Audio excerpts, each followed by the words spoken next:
Hello, আসসালামু আলাইকুম। So guys, this is Ryan from Shanghai. আমরা আজকে আরেকটা লাইভ নিয়ে চলে আসলাম আপনাদের সামনে। আজকে আমাদের সাথে লাইভে আছেন mister S F Arifuzzaman sir. Sir আছেন head of business department, school of business head হিসেবে কাজ করছেন কেনেডিয়ান ইউনিভার্সিটি বাংলাদেশে। তো স্যার কেমন আছেন? আলহামদুলিল্লাহ, ফাইন। How are you? আচ্ছা আচ্ছা, গ্রেট, আলহামদুলিল্লাহ। স্যার আমরা তাহলে দুইজনই একটু সময় নিয়ে শেয়ার করে ফেলি। জি জি, একটু লাইভ শেয়ার করে ফেলুন। করে ফেলছি। আপনারা যারা শুনতে পারছেন, যারা দেখছেন, আমাদের সাথে অলরেডি 12 জন প্রেজেন্ট আছেন এখন। আপনারাও কাইন্ডলি যদি আমাদের ভিডিওটা আজকে শেয়ার করতে চান। আজকের ভিডিওটা কিন্তু আজকে লাইভ সেশনটা খুবই কাজে লাগবে 3 স্তরের মানুষের জন্য। ফার্স্ট অফ অল যারা হয়তো মাত্র ইন্টারমিডিয়েট অথবা এ লেভেল শেষ করেছেন, ইউনিভার্সিটিতে উঠছেন, তাদের জন্য কাজে আসবে। যারা ইউনিভার্সিটি অলরেডি পড়ছেন, যে কোনো ইয়ারের স্টুডেন্ট হতে পারেন, তাদের জন্য কাজে আসবে। এবং যারা ইউনিভার্সিটি শেষ করেছেন, হয়তো চাকরি খুঁজছেন অথবা হয়তো আপনার পরবর্তীতে চাকরি করার ইচ্ছা আছে, তাদের জন্য কিন্তু খুব কাজে আসবে। So basically more or less 18 to 34 years এর যারা যারা আছেন, সবার জন্য আজকে লাইভটা খুব কাজে লাগবে। So if you want to share this live so that আপনার ফ্রেন্ডস এন্ড ফ্যামিলি যেন লাইভটা যদি দেখতে চায়, তাহলে কিন্তু তাদের জন্য খুব একটা উপকার হচ্ছে। সো অ্যাজ প্রমিসড, আমাদের সাথে আজকে আছেন আরিফ স্যার, যিনি কাজ করছেন as head of school of business Canadian ইউনিভার্সিটিতে। সো স্যারের সাথে আজকে একটু কথা বলবো। স্যারের সাথে আজকে কথা বলবো মূলত আমাদের ইউনিভার্সিটি স্টুডেন্টদের জন্য স্কিল ডেভেলপমেন্টটা কতটুকু জরুরি। স্যার যেহেতু অনেকদিন ধরেই কিন্তু স্কিল ডেভেলপমেন্ট নিয়ে কাজ করছেন, বিভিন্ন জায়গায় কাউন্সিলিং বলেন বা বিভিন্ন রকমের সেমিনার্স বা এরকম ইভেন্টস কিন্তু স্যার রেগুলার বেসিস করেন। সো আই হোপ আমরা সবাই আজকে স্যারের কাছ থেকে খুব ভালো একটা অ্যাডভাইস কিন্তু পাবো। সো অলরেডি আমাদের এখানে 52 ভিউয়ার্স জয়েন করেছেন, থ্যাংক ইউ সো মাচ। আপনাদেরকে আমি ভিউয়ার যারা আছেন তাদেরকে একটু জানিয়ে দিচ্ছি, আপনারা যে কোনো রকমের কোয়েশ্চেন যদি থাকে স্যারের উদ্দেশ্যে আপনারা জিজ্ঞেস করতে পারেন। আমরা আপনাদের কমেন্ট সেকশন থেকে কোয়েশ্চেন গুলো আনসার করার চেষ্টা করব। ওকে, সো শুরুতেই sir, already we have 60 viewers, so অনেকেই আমাদের লাইভ ইভেন্টে জয়েন করেছেন। So we can start. Sir শুরুতেই আপনাকে একটা ইন্টারেস্টিং কোয়েশ্চেন জিজ্ঞেস করতে চাই যে আসলে এই কোয়ারেন্টাইনের সময় কিন্তু আমরা বেশ কিছু পেজে বা বেশ কিছু ইনস্টিটিউশন থেকে বেশ কিছু লাইভ দেখছি, যেখানে আসলে সফট স্কিলের ব্যাপারটাকে খুব এমফেসিস দেওয়া হচ্ছে। সফট স্কিলের ইম্পর্টেন্সটা নিয়ে অনেক মানুষই কথা বলছেন। সো আজকে একটু আপনাকে প্রশ্ন করতে চাই, আসলে সফট স্কিল বা হার্ড স্কিল ডিফারেন্সিয়েটটা আমরা কিভাবে করব বা এটার ইম্পর্টেন্সটা আসলে কতটুকু, স্যার যদি একটু আমাদেরকে বলতেন।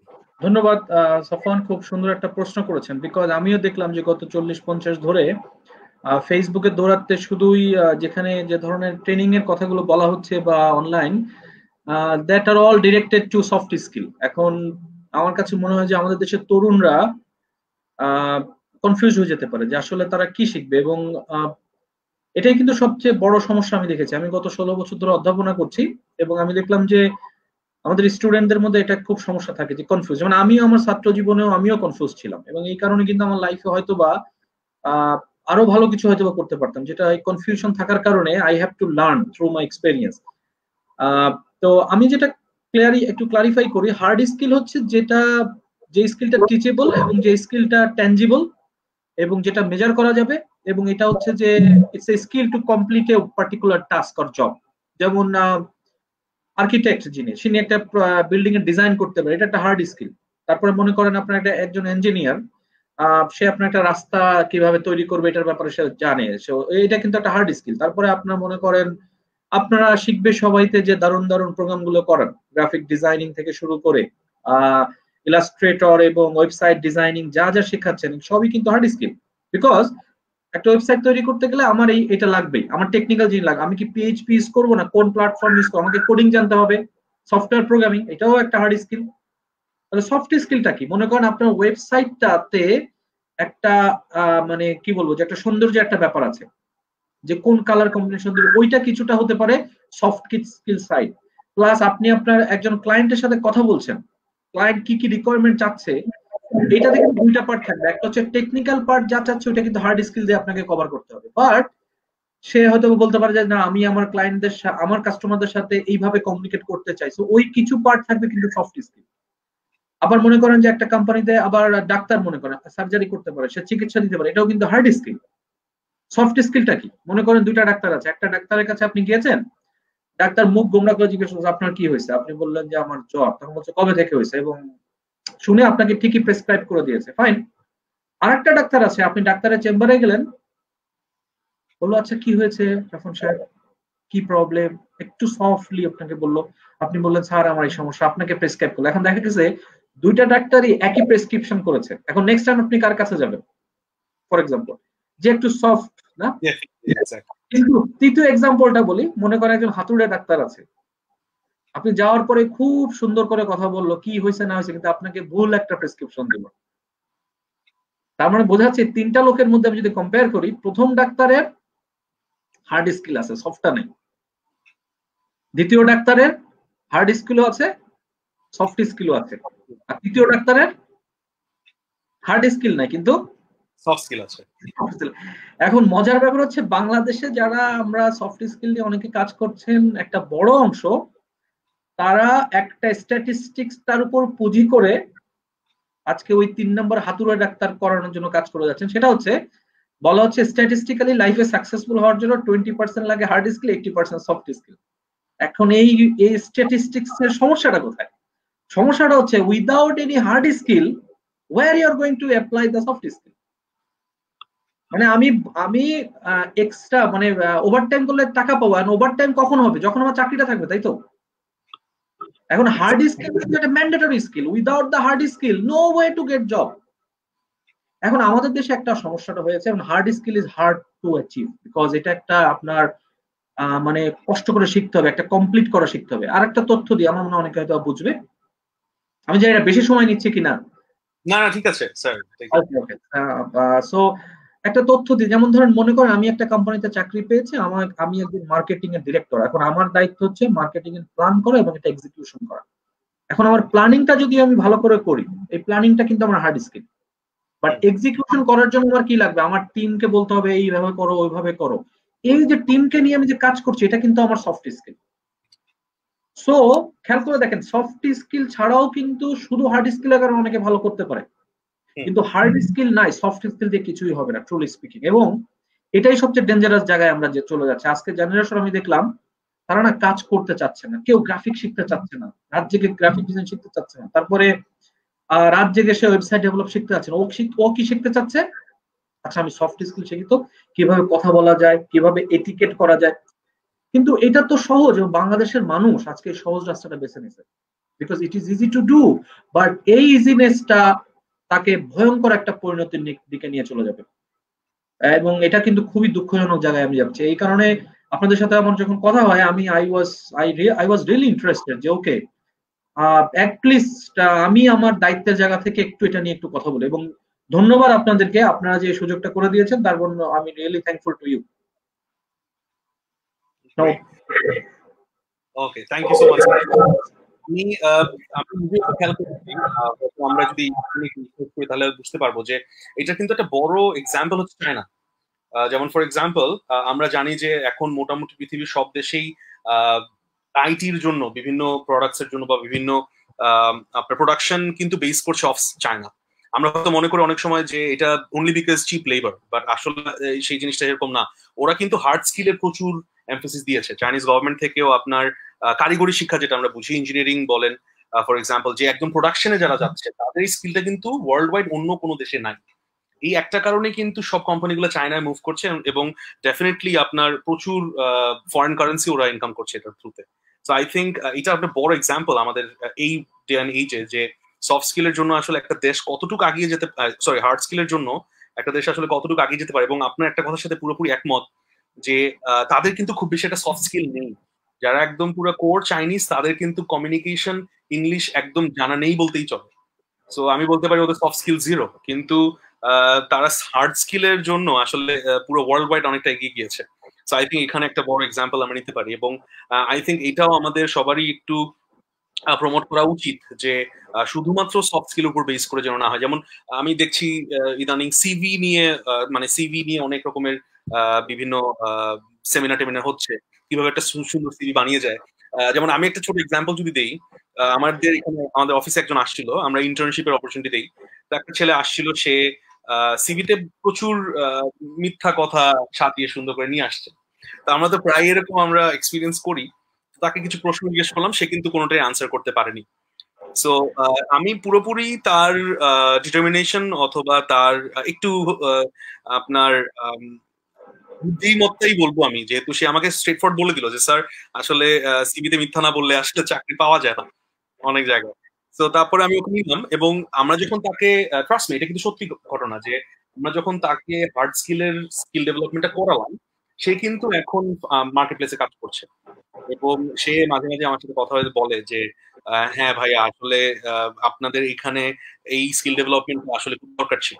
তো এখন স্যার আপনার কথা থেকে আসলে আরেকটা প্রশ্ন চলে আসে যে আমরা কিন্তু যারা ইউনিভার্সিটিতে পড়ছেন, যারা এই যে আছেন, এই বয়সে আছেন, বেশ কিউরিয়াস আমরা হই। সো দেখা যায় যে অনেক সময় আমরা ফেসবুক বলেন বা বিভিন্ন মিডিয়াম থেকে আমরা যখন বিভিন্ন রকমের আইডিয়াস পাই যে হয়তো 5 বছর পর এই স্কিলটা ডেভেলপ করলে ভালো হয়, অথবা আমি এখন এই স্কিলটা ডেভেলপ করতে পারি, তখন কিন্তু আমরা খুঁজি যে আসলে অ্যাজ এ ইউনিভার্সিটি স্টুডেন্ট কিভাবে আমাদের হার্ড স্কিলটা ডেভেলপ করবো। ইউনিভার্সিটিতে যদি কোনো কোর্স কারিকুলাম সেইখান থেকে কিভাবে আগানো যায়, যেমন একটু যদি আমাদেরকে কাউন্সিলিং দিতেন যে ইউনিভার্সিটি কোর্সগুলো কিভাবে সাজানো যায়। আমার যদি একটা টার্গেট থাকে যে আমি ধরেন আপনাদের স্কুল অফ বিজনেসে আছেন, সো সেখানে হয়তো একজন চিন্তা করলো যে আমি within second or third year আমি চিন্তা করলাম যে আমি ফাইন্যান্সে পড়ছি, আমি হয়তো কর্পোরেট ফাইন্যান্সে কাজ করতে চাই, অথবা আমি হয়তো একটা ব্যাংকে মেবি আমার টার্গেট হচ্ছে অ্যাজ আ জিএম অথবা এজিএম হিসেবে কাজ করবো।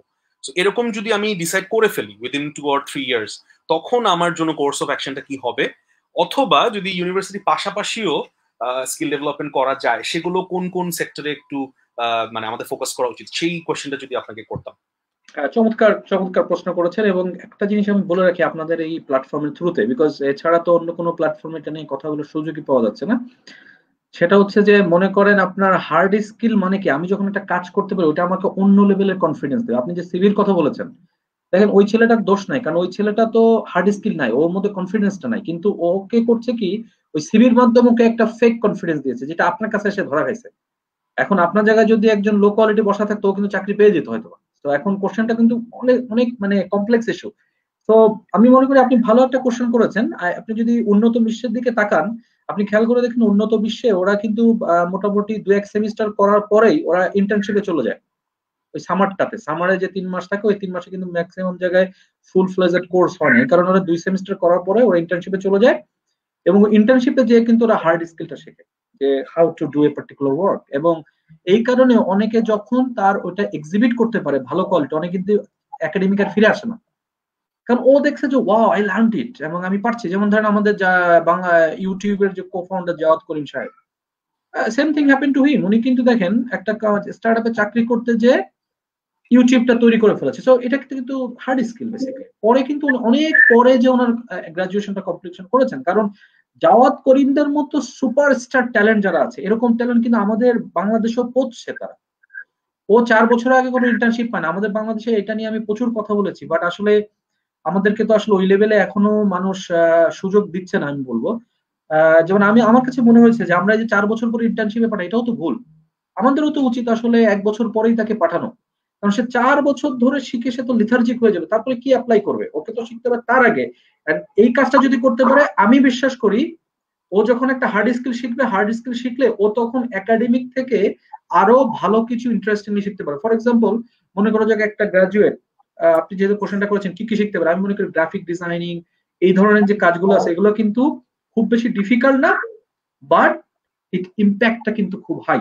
আজকালকার কিন্তু এই ধরনের স্কিল লোকজন প্রচুর জায়গায় লাগতেছে, যেমন ওয়েবসাইট ডেভেলপ করা শিখতে পারে, গ্রাফিক ডিজাইনিং শিখতে পারে, ইলাস্ট্রেটর শিখতে পারে, তারপরে আপনার ডিজিটাল মার্কেটিং যেটা আছে, আজকাল কিন্তু প্রত্যেকটা পেজ বা গ্রুপের কিন্তু তাদের কিন্তু প্রমোশন করা লাগতে পারে, এবং এখানে কিন্তু অনেকে কিন্তু খুব নাইভ ভাবে গাইডলাইন দিচ্ছে। বাট যারা ট্রুলি ডিজিটাল মার্কেটিয়ার, এটাও কিন্তু হার্ড স্কিল, এটাও শিখতে পারে ডিজিটাল মার্কেটিং।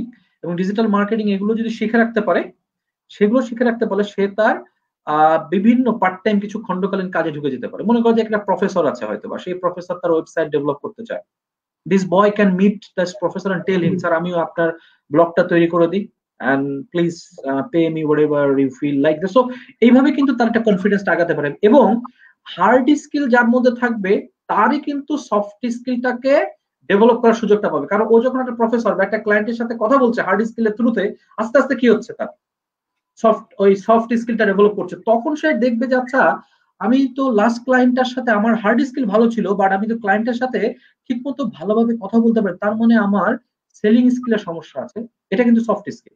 ও তখন ফিল করবে আচ্ছা আমি একটু ট্রেনিং, এই সেলস করতে ট্রেনিং নিই, তো ইউ সি দ্যাট। কিন্তু আমি হার্ড স্কিল না জেনে যদি শুধু সফট স্কিল পেতে দৌড়াই, ভেরি আনফরচুনেট। Exactly, exactly. আমি আপনার একটা কথার সাথে বেশ একমত যে ইউনিভার্সিটিতে যতদিন আমরা পড়ি এই টাইমটা কিন্তু নেটওয়ার্কিং এর জন্য সবচেয়ে বেস্ট টাইম, সবচেয়ে ফেভারেবল টাইম।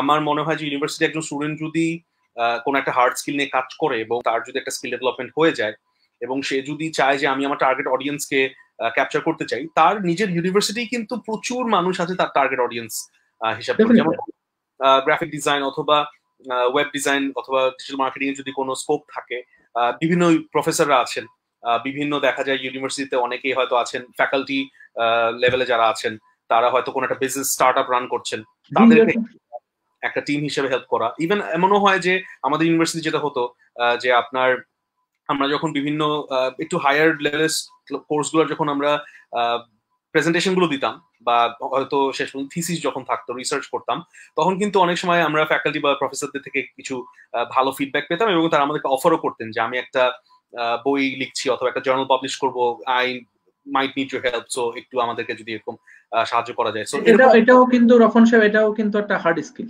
যে আমি এডিট করে Excel is a hard skill. Exactly. So I think অন্য সবার উদ্দেশ্যে একটু বলছি, স্যার যে বারে বারে বলছেন যে গ্রাফিক ডিজাইন বা ওয়েব ডিজাইন বা ডিজিটাল মার্কেটিং এর কথা, আসলে এটা বাই স্ট্যাটিস্টিক আপনি যদি একটু ঘাটান তাহলে বুঝতে পারবেন যে এই ওয়ার্ল্ডের এখন ডেভেলপিং যে স্কিলগুলো এবং সবচেয়ে ওয়াইডলি সট আফটার যে স্কিলগুলো, সেগুলো কিন্তু এই গ্রাফিক্স বা ওয়েব ডিজাইন অথবা আইটি ব্যাকগ্রাউন্ডের যে স্কিলগুলো আছে। এটা সবচেয়ে বড় রিজন হচ্ছে গিয়ে যে পৃথিবীতে এখন অটোমেশন চলে আসছে, অনেক বিভিন্ন রকমের কাজই অটোমেটিক হয়ে যাওয়ার কারণে দেখা যাচ্ছে সেই স্কিলগুলো কিন্তু আস্তে আস্তে বিলীন হয়ে যাচ্ছে, আমরা বলতে পারি। যেমন দেখেন, আপনারা যদি একটা এক্সাম্পল দিই, আমাদের আশেপাশে আছে, আমরা যদি প্রেস ক্লাবে যান, এখন একটা সময় ছিল যখন প্রেস ক্লাবের সামনে প্রচুর মানুষ বসে থাকতো টাইপরাইটার নিয়ে টাইপ করার জন্য, কিন্তু এখন গিয়ে দেখবেন তারা কেউ নেই। ওইসব দোকান এখন হয়ে গেছে অটোমেটেড, ডিজিটাল হয়ে গেছে, তো সবাই এখন দেখা যাচ্ছে কম্পিউটার ইউজ করে। তাদের যে স্কিলটা ছিল, অনেকেই কিন্তু এখন হয়তো তাদের কাজ নেই যেহেতু ডেভেলপ করতে পারেননি, অনেকে হয়তো আস্তে আস্তে মুভ করেছেন কম্পিউটারে।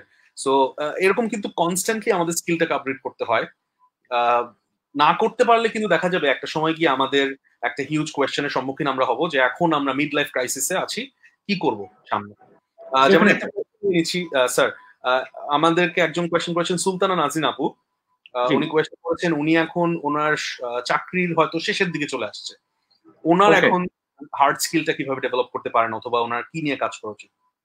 Very good question. আমি জানি না যে উনি কোন প্রফেশনে আছেন। যেমন ধরেন কনসালটেন্সি যে কাজটা বলি, কনসালটেন্সি কারা করে? যারা প্রচন্ড অভিজ্ঞ তাদেরকে কনসালটেন্সিতে কি করতে হয়, বিভিন্ন প্রজেক্টের উপর অ্যানালিসিস করে রিপোর্ট জমা দিতে হয়।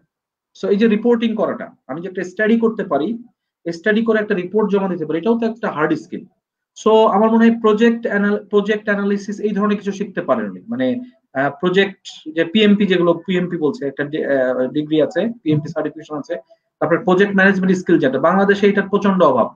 বাংলাদেশে অনেক বড় বড় সফটওয়্যার কোম্পানি এসে তারা চলে গেছে, কারণ তারা বলছে যে এখানে ডেভেলপার আছে বাট প্রজেক্ট ম্যানেজার নাই। কাজটা যে ঠিক মতো কমপ্লিট করতে হবে, এই কমপ্লিশন করার মতো দক্ষ জনশক্তির অভাব, খেয়াল করে দেখেন। এবং হার্ড স্কিলের অভাবে বাংলাদেশ আজকে প্রচুর পিছিয়ে যাচ্ছে। কারণ আমি সবার কাছে একটা কোশ্চেন রাখতে চাই। সাপোজ আপনি একজন ইয়াং চাকরি খুঁজছেন, প্রথম চাকরি, আপনি আপনার সিভিতে লিখে রাখছেন কি, আই এম এ কি জানো, I got a great leadership skill, I am a great communicator. Employer has nothing to do with this. Employer দেখবে যে okay, how much Excel you know, do you know Excel, do you know, মানে আরো যে skill গুলো আছে, যে graphic designing বা মানে হার্ড স্কিল আমি লিখতে পারি কিনা আমার সিভিতে। যেমন আমি যখন বুয়েট থেকে কম্পিউটার সায়েন্স ইঞ্জিনিয়ারিং পাস করেছি, I got A engineering degree. তো ওইটা কিন্তু আমার হার্ড স্কিল। ওরা জানছে যে এই লোকটা সফটওয়্যার ইঞ্জিনিয়ার। কিন্তু আমাদের দেশের সমস্যাটা হয়েছে কি, আমরা ভুলভাবেই করতেছি। একটা চাকরি থেকে আস্তে আস্তে যেন আমি স্তর পার হতে থাকি, তখন কিন্তু আমার সফট স্কিলের রিকোয়ারমেন্ট গুলো হয়।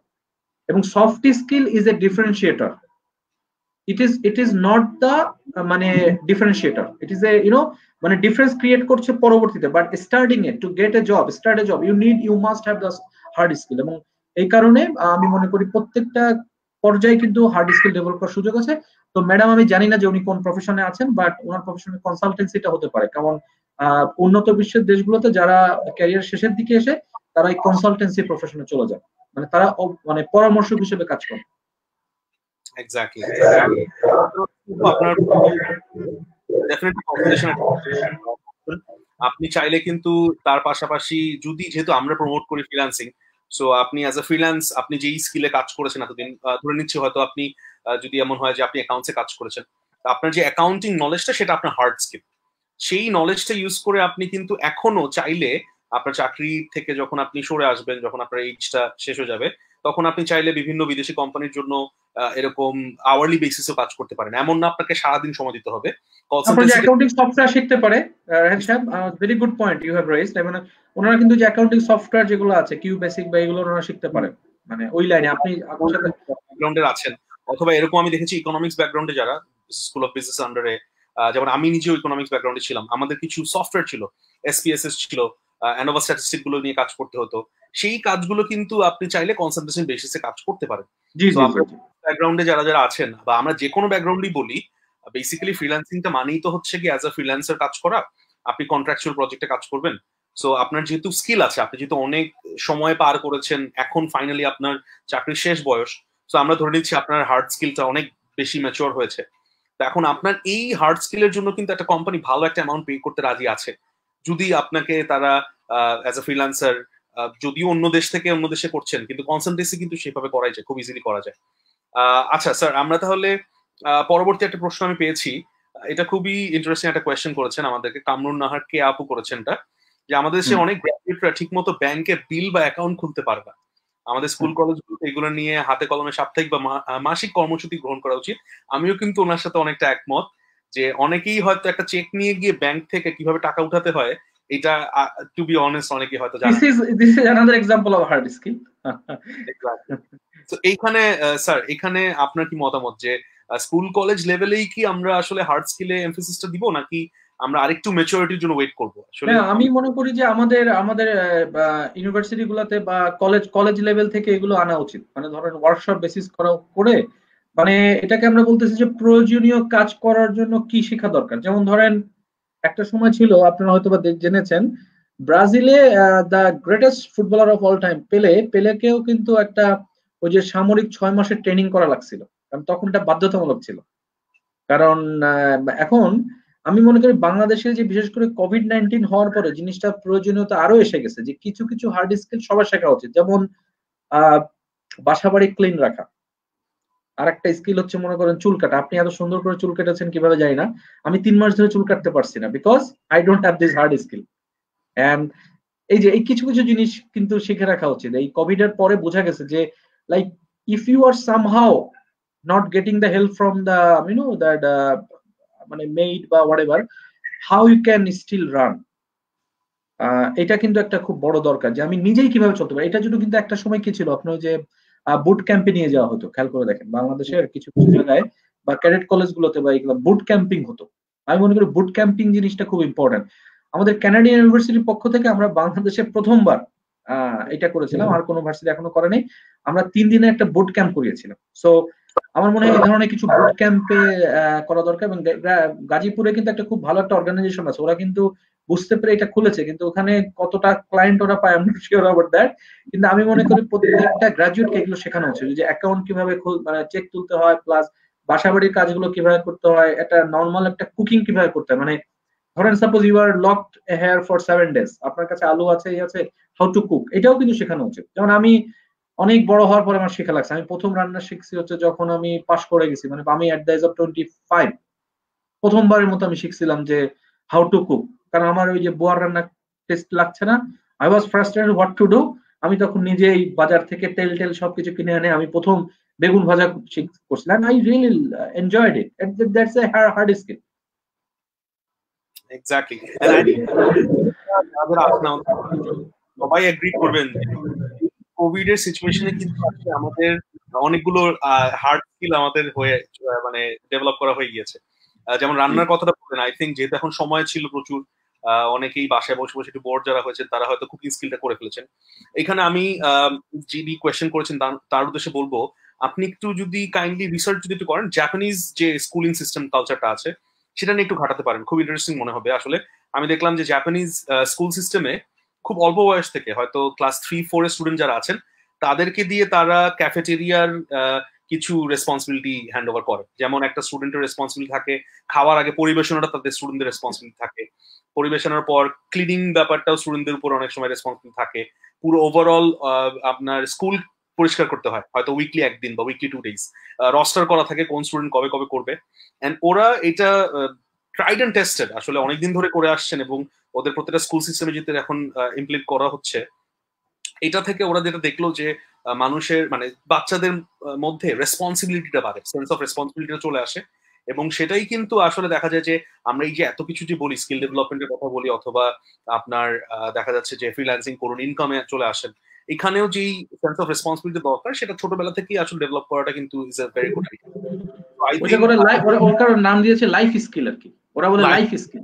লাইফ স্কিল মানে জীবনে চলার জন্য কি কি জিনিস আমার শেখাই উচিত, অবশ্যই। তো এখানে আই থিঙ্ক আপু যেটা বলেছেন আমি একমত পুরোপুরি, যে এগুলো যদি আমরা অ্যাওয়ারনেসের মাধ্যমে, স্কুল কলেজের ছেলেমেয়েদেরকে আসলে আপনি তো একদম পুরো কোর্সের মাধ্যমে করতে পারবেন না, বাট সেখান থেকে শুরু করলাম আমরা অ্যাওয়ারনেসের মাধ্যমে, এবং আস্তে আস্তে আমরা হয়তো এই স্কিল ডেভেলপমেন্ট গুলো আমাদের সেখানে অ্যাড করতে পারি। এখানে একজন কোয়েশ্চেন করেছেন, যেহেতু স্যার অলরেডি রিক্রুটমেন্টের সাথে প্রচুর কাজ করছেন, বিভিন্ন রকম সেমিনার, বিভিন্ন রকম স্কিল ডেভেলপমেন্ট নিয়ে কাজ করছেন, এখানে দেখা যাচ্ছে যে আপনার একজন কোয়েশ্চেন করেছেন যে ওনার স্কিল আছে গ্রাফিক ডিজাইন ওয়েব ডেভেলপমেন্টে, উনি এখনো স্টুডেন্ট, ওনার পক্ষে কি কারেন্টলি ইউনিভার্সিটির পাশাপাশি is it a good idea to start a part time job, or I strongly encourage. এবং কোভিড-19 এর পরের ইকোনমি উইল বি ডিফারেন্ট। আমি একটু বলি আপনাদেরকে, একটা কোম্পানি দুই ধরনের এমপ্লয়মেন্ট দেয়, একটা হচ্ছে ফুল টাইম, একটা হচ্ছে পার্ট টাইম। ফুল টাইমটা হচ্ছে আমার সেল হোক না হোক, ব্যবসা না হোক বা না হোক, আমাকে এই খরচটা করতে হবে, এটা হচ্ছে ফিক্সড কস্ট। আর ভ্যারিয়েবল কস্ট হচ্ছে আমার সেল হইলে এই টাকাটা খরচ হবে। আমি একটা ছোট এক্সাম্পল দিই, গ্রামীণ ফোন বাংলাদেশে একটা সময় 2004-5-6 ওই সময়ে আপনার মানে হাজার হাজার রিক্রুটমেন্ট করেছে। ফিক্স কস্ট ওদের বেশি ছিল, কারণ ফিক্স কস্ট বেশি থাকলে কি হয়, ওদের কন্ট্রিবিউশন মার্জিনটা বেশি ছিল। কিন্তু over the period of time গ্রামীণ ফোন কি করেছে, তাদের অত্যাবশ্যকীয় জিনিস ছাড়া সবই আউটসোর্স। তার মানে কি, এটা সব ভেরিয়েবল কস্ট। আজকে গ্রামীণ ফোনের যদি সেল খারাপও হয়, গ্রামীণ ফোন অতটা এফেক্টেড হবে না। কারণটা কি, কারণটা হচ্ছে ওর সবকিছু লিঙ্কড হচ্ছে variable cost. Wherever there is a sale there is a cost, other than that no cost. তো ফ্রিল্যান্সার কনসেপ্টটা কেন আসছে, ফ্রিল্যান্সার কনসেপ্টটা মানে হচ্ছে it's a variable cost.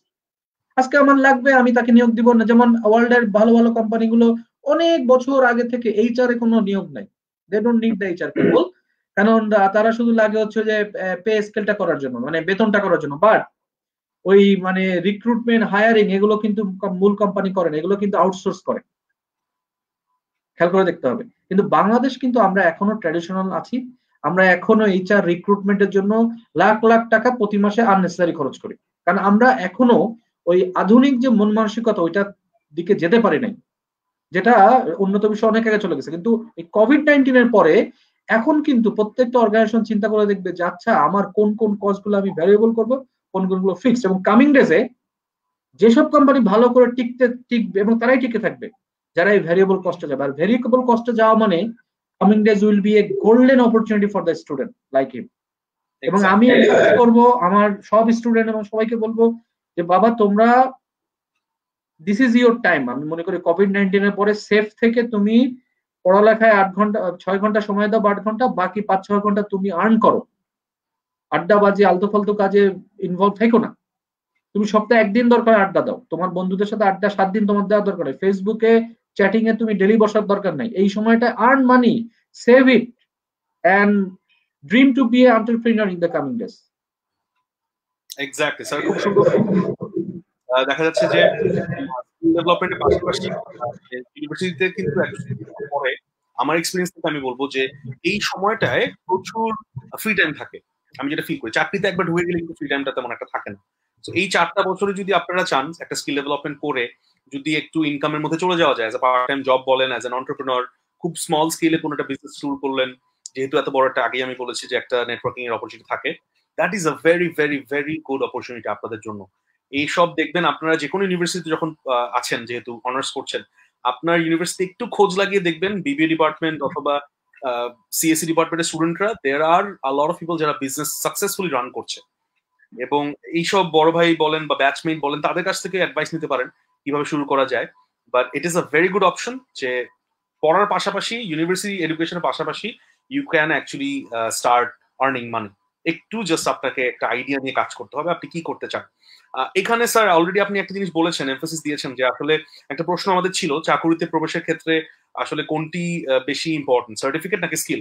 I think already এটা ক্লিয়ার কাট হয়ে গিয়েছে যে হার্ড স্কিলটাতেই সব এমপ্লয়াররা ইউজুয়ালি ফোকাস করে।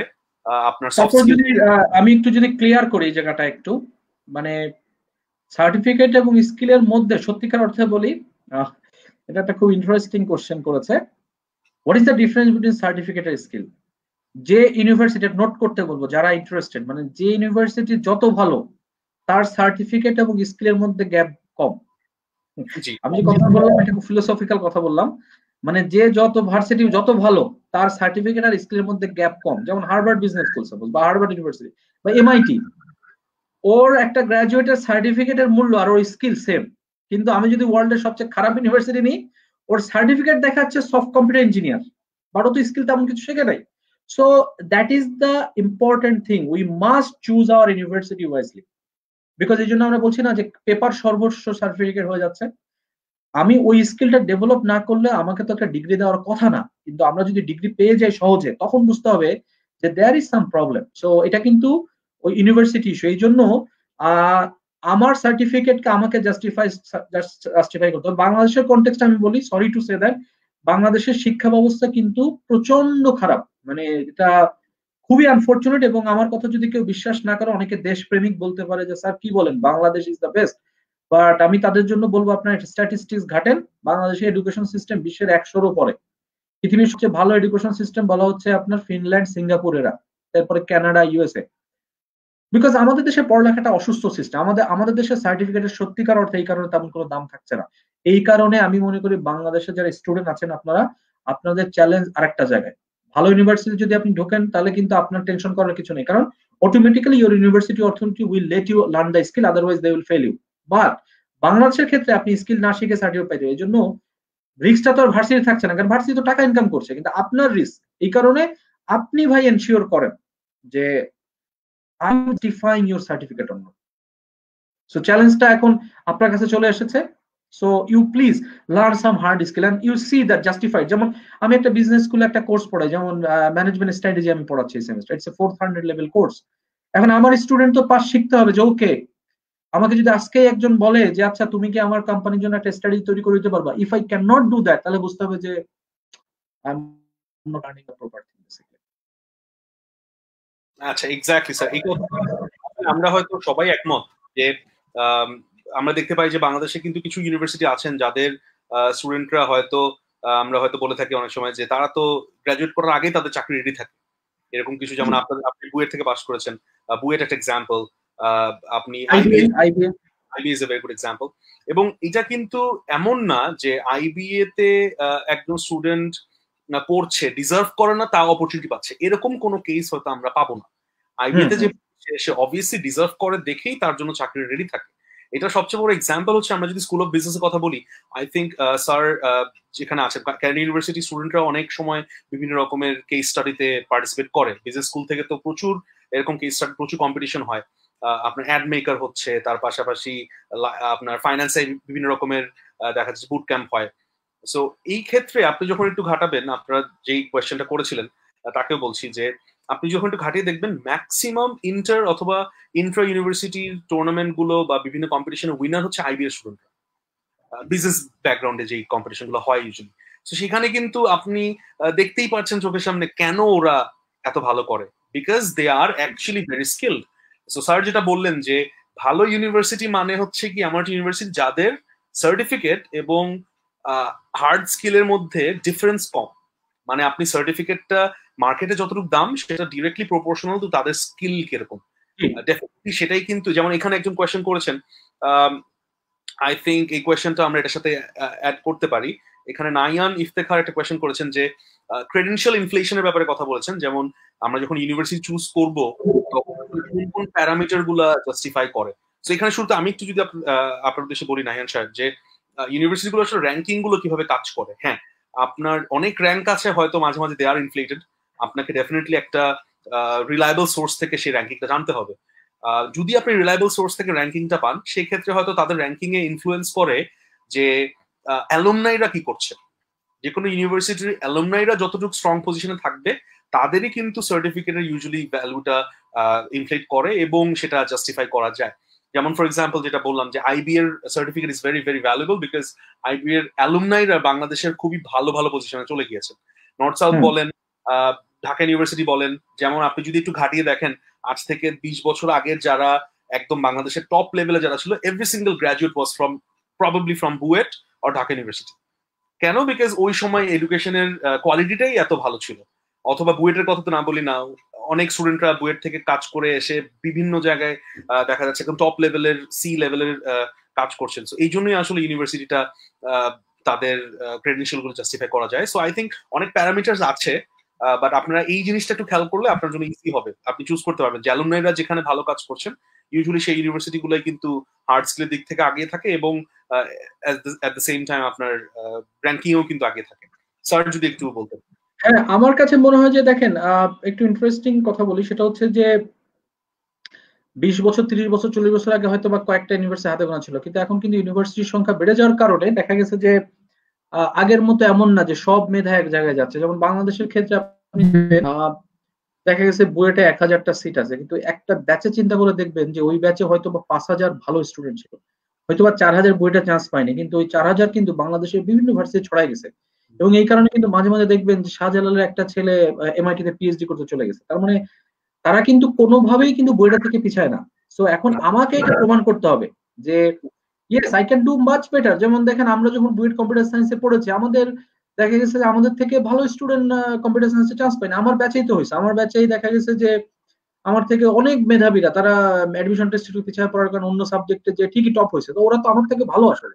এখন অনেক সময় কিছু কিছু কারণে হয় কি, অল্প গ্যাপের কারণে আমি পিছিয়ে যেতে পারি। যেমন দেখা গেছে আমি যদি বলি যে ওকে বুয়েটের একটা স্টুডেন্ট আর একটা ধরেন কম্পিউটার সায়েন্সে একটা সেকেন্ড বেস বাংলাদেশে, তার গ্যাপ হয়তো বা ধরেন আপনি 5, এখন যে ওই সেকেন্ডটাতে চান্স পাইছে ওর কাজ হচ্ছে 5 কে ছাপায় যাওয়া। ইট ইজ পসিবল বিকজ বর্তমান আমি মনে করি একটা উন্মুক্ত যুগে যুগে আমরা প্রবেশ করেছি, ইউটিউব এবং কোর্সেরার যুগে। আজকে কিন্তু ভার্সিটি প্ল্যাটফর্ম ইম্পর্টেন্ট ছিল 10 বছর আগে বেশি, কিন্তু এখন এটা থেকে আমরা বেরোয় আসা শুরু করেছি। এবং আমার একটা ফ্রেন্ড একটা খুব সুন্দর কথা বলেছিল যে আমরা যখন 2007 সালে এমবিএ শেষ করি, তখন সে একটা খুব সুন্দর কথা বলেছিল যে বর্তমান যুগে পার্থক্য হচ্ছে যে হার্ভার্ড বিজনেস স্কুল থেকে যদি একজন ভাইবা দিতে আসে আর মনে করা যাক আইবি থেকে আসছে, তখন হার্ভার্ডের গ্রাজুয়েটকে হয়তো বা ভালো চেয়ারে বসতে দিয়ে 1 কাপ কফি খাওয়াবে আর আইবি এর ওকে হয়তো কফি দিবে না, বাট পরীক্ষা করবে।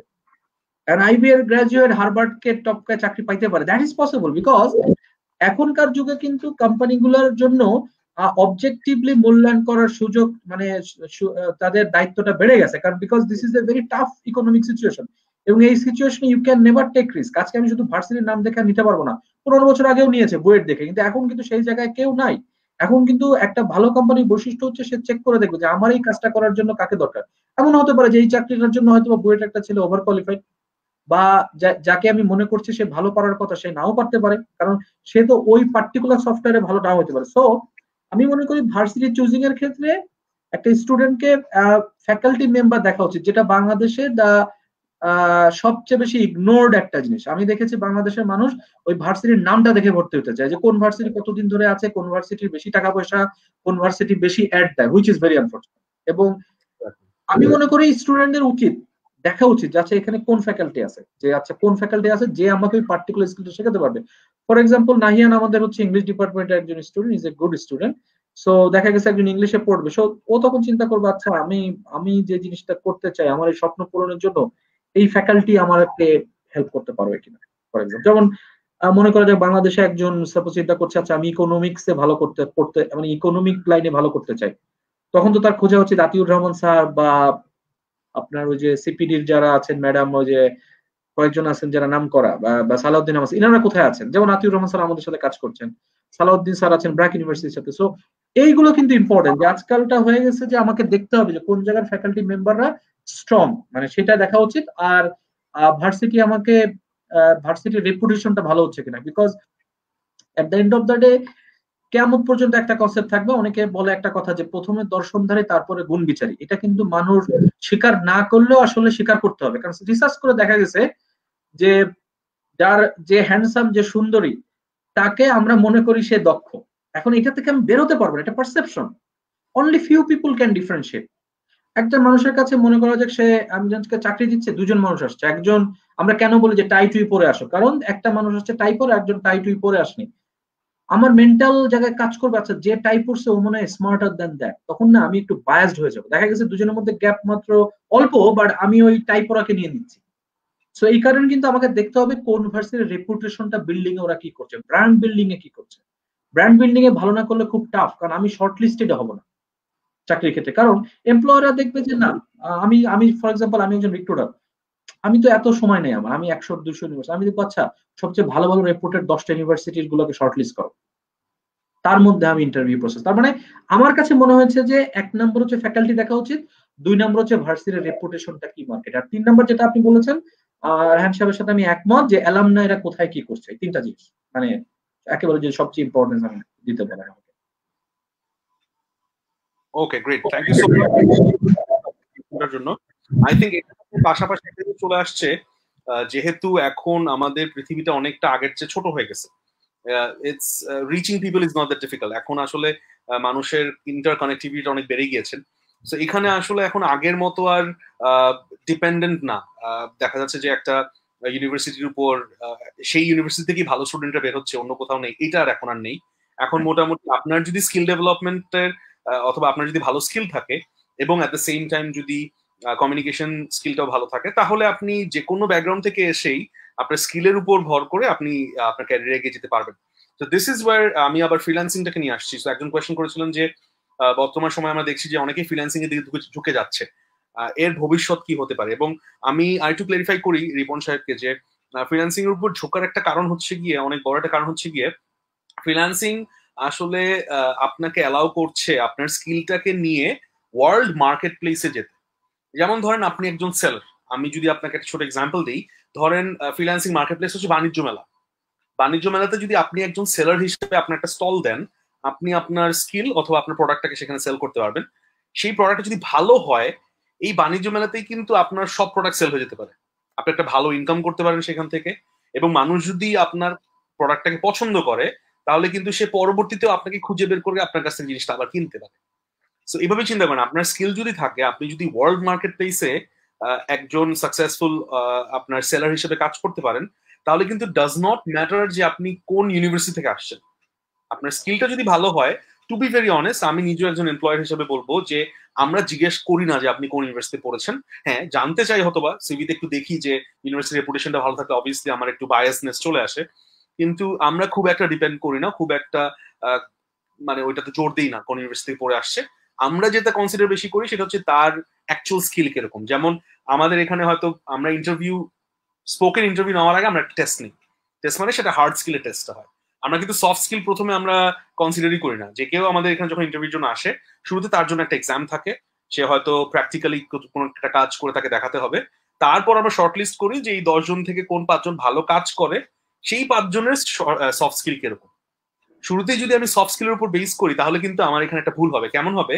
যেমন এমন হতেই পারে যে আমার ইন্টারভিউতে যে 10 জন আসছিল, সেই 10 জনের মধ্যে বেস্ট যে ক্যান্ডিডেটটা, তার হয়তো বেস্ট সফট স্কিল নাই। আমি যদি শুরুতেই সফট স্কিলের জন্য বাদ দিয়ে দিই, সে কিন্তু বাদ পড়ে যেতে পারে এবং আমি একটা ভালো এমপ্লয় কিন্তু লুজ করবো। এই জিনিসটা কিন্তু স্যার অলরেডি রিপোর্ট করেছেন। সো স্যারকে যদি একটু জিজ্ঞেস করি যে আপনার মতে, যেহেতু অনেক দিন ধরে অনেক স্টুডেন্টদের সাথে কাজ করছেন, এই ইন্ডাস্ট্রিটা, ফ্রিল্যান্সিং বা আউটসোর্সিং ইন্ডাস্ট্রিতে আসলে স্কোপটা বা অপরচুনিটিটা কিরকম? আমি মনে করি এটার অপরচুনিটিটা হিউজ, কারণ that is something very readily sellable, এবং সারা পৃথিবীতে এটার অভাব আছে। কারণ কেন এটা বেশি চলবে আমি একটু এক্সপ্লেনেশন দিই। আমার ওয়াইফও নিজে বেশ কয়েকদিন ফ্রিল্যান্সার হিসেবে কাজ করেছে, এবং she was inspired because of আপনাদের শিখবে সবাই একজন কাজ করছে, আমার খুব favourite student Raisul. So Raisul actually recommended, এবং রাইসুলের মাধ্যমে আমরা সুযোগটা পেয়েছিলাম। তো আমি দেখেছি যে এটার পৃথিবীব্যাপী এত এত ডিমান্ড, এবং এটা ডিমান্ডটার কারণটা কি এটা একটু বুঝতে হবে। ডিমান্ডটা হচ্ছে, আমি যদি একজন ফুল টাইমারকে দিয়ে কাজ করাতে চাই, আমার হিউজ এক্সপেন্স। এই কারণে কিন্তু এই যে স্কিলটা, এই স্কিলটা বাজারে দরকার, ডিমান্ডিং একটা স্কিল। এবং ফ্রিল্যান্সিং আউটসোর্সিং এর ভবিষ্যৎটা ভালো, তবে একটা জিনিস মাথায় রাখতে হবে যে আমাকে এক জিনিস দিয়ে আমি কত বছর খাওয়াবো, এটা একটা কোশ্চেন। সেটা হচ্ছে যে রিসেন্টলি আমরা একটা জিনিস নিয়ে কাজ করছি, সেটাকে আমরা বলছি অ্যাডাপ্টেবিলিটি কোশ্চেন। বলা হচ্ছে যে আগে একটা মানুষ একটা স্কিল শিখলে ওটা 30 বছর ওইটা বেঁচে খেতে পারতো। মনে করেন একটা পর্যায়ে ছিল কি, অনেকে বাংলাদেশে বিএ পাশ করে শিক্ষক হয়েছে, সে মৃত্যুর আগের দিন পর্যন্ত আর কিছুই শেখেনি, কিন্তু ওইটা দিয়েই বেঁচে খেয়েছে। বাট এইটা এখন আর নাই। বর্তমান যুগ খুব চ্যালেঞ্জিং। বলা হচ্ছে যে একটা স্কিলের সর্বোচ্চ মানে অন অ্যান এভারেজ 2.85 ইয়ার্স পরে এটার ভ্যালু শেষ হয়ে যায়, মানে বাইরের কনটেক্সটে বলছি। বাট মানে এটাকে আমরা বলছি যে ওই এমপ্লয়ের যে সেলফ ভ্যালু আমরা বলি। তো এখন আমি যখন ফ্রিল্যান্সিং শিখি, আমাকে এক জায়গায় আটকে থাকা যাবে না। আমি গ্রাফিক ডিজাইনিং শিখলাম, হ্যাঁ 2 বছর কাজ করলে, এরপর আমাকে চিন্তা করতে হবে এটার এডিট কি যাবো। হ্যাঁ ঠিক আছে, আমি তো ভিডিও এডিটিং, মানে আমি মনে করি this is for starting it's a fantastic one, but এখানে আটকে থাকলে হবে না। বর্তমান যুগ হচ্ছে গতিশীল যুগ, 2, 3, 4 বছর পর পর নতুন রিকোয়ারমেন্ট আসবে। তবে পুরোনো জিনিসকে কিন্তু কেউ ফেলে দিবে না। যেমন 97-এ জন্ম হওয়া Excel, still it is highly valuable skill concept. উনি রায়হান সাহেব প্রথমে বলেছিলেন যে ফিনান্সের ব্যাপারটা, তখন আমি ইনক্লুড করতে ভুলে গেছি। ফিনটেকের যুগ চলে আসছে, বাট এখনো কিন্তু এক্সেলটা খুবই দরকার, এক্সেলটাকে এখনো ফেলাতে যাচ্ছে। বাট শুধু এক্সেল হলে আমি এখন চাকরি পাবো না, বিকজ আমি ধরে নিব যে এক্সেল পারবে, সে আরো কিছু পারবে। এই যে আরো কিছু, এইটা আমাকে ফোকাস করতে হবে সামনের দিকে। আর ফ্রিল্যান্সিং আউটসোর্সিং এটার ফিউচার সামনের দিকে আরো ভালো হবে আমি মনে করি, বিশেষ করে কোভিড-19 এর পরে এটার ইম্পর্টেন্সটা সামনে আরো বেড়ে যাবে। কারণ সামনের দিকে আমি অলরেডি এক্সাম্পল দিয়েছি, কোম্পানিগুলো সামনের দিকে ফিক্সড এমপ্লয়মেন্টে যাবেই না। এবং আগামী দিন হয়ে যাবে আমি কতগুলো স্কিল সেল করতে পারি কুইকলি, আমি 5টা 7টা কাজ করতে পারি কিনা, and then I can make a great career in the coming days. Coming days হয়ে যাচ্ছে ওইরকম, মানে ওই যে আউটসোর্সিং কনসালটেন্সি এই যুগটা চলে আসতেছে। এক্স্যাক্টলি। সো আশা করি সাহেব আপনার আনসারটা পেয়েছেন। আমি পরবর্তীতে আসলে একটা খুব ইম্পর্টেন্ট কোয়েশ্চেন, আই থিঙ্ক সবারই এটা খুব মাথায় ঘুরছে অলরেডি, যে যেহেতু স্যার অনেকদিন কর্পোরেট ট্রেনিং নিয়ে কাজ করছেন, স্কিল ডেভেলপমেন্ট নিয়ে কাজ করছেন, চাকুরিতে প্রবেশের জন্য একটা ক্যান্ডিডেটের কি কি স্কিল থাকা উচিত, অথবা অ্যাজ এন এমপ্লয়ার তারা কি চাচ্ছে, কোন কোন স্কিল গুলো আসলে তারা চাচ্ছে?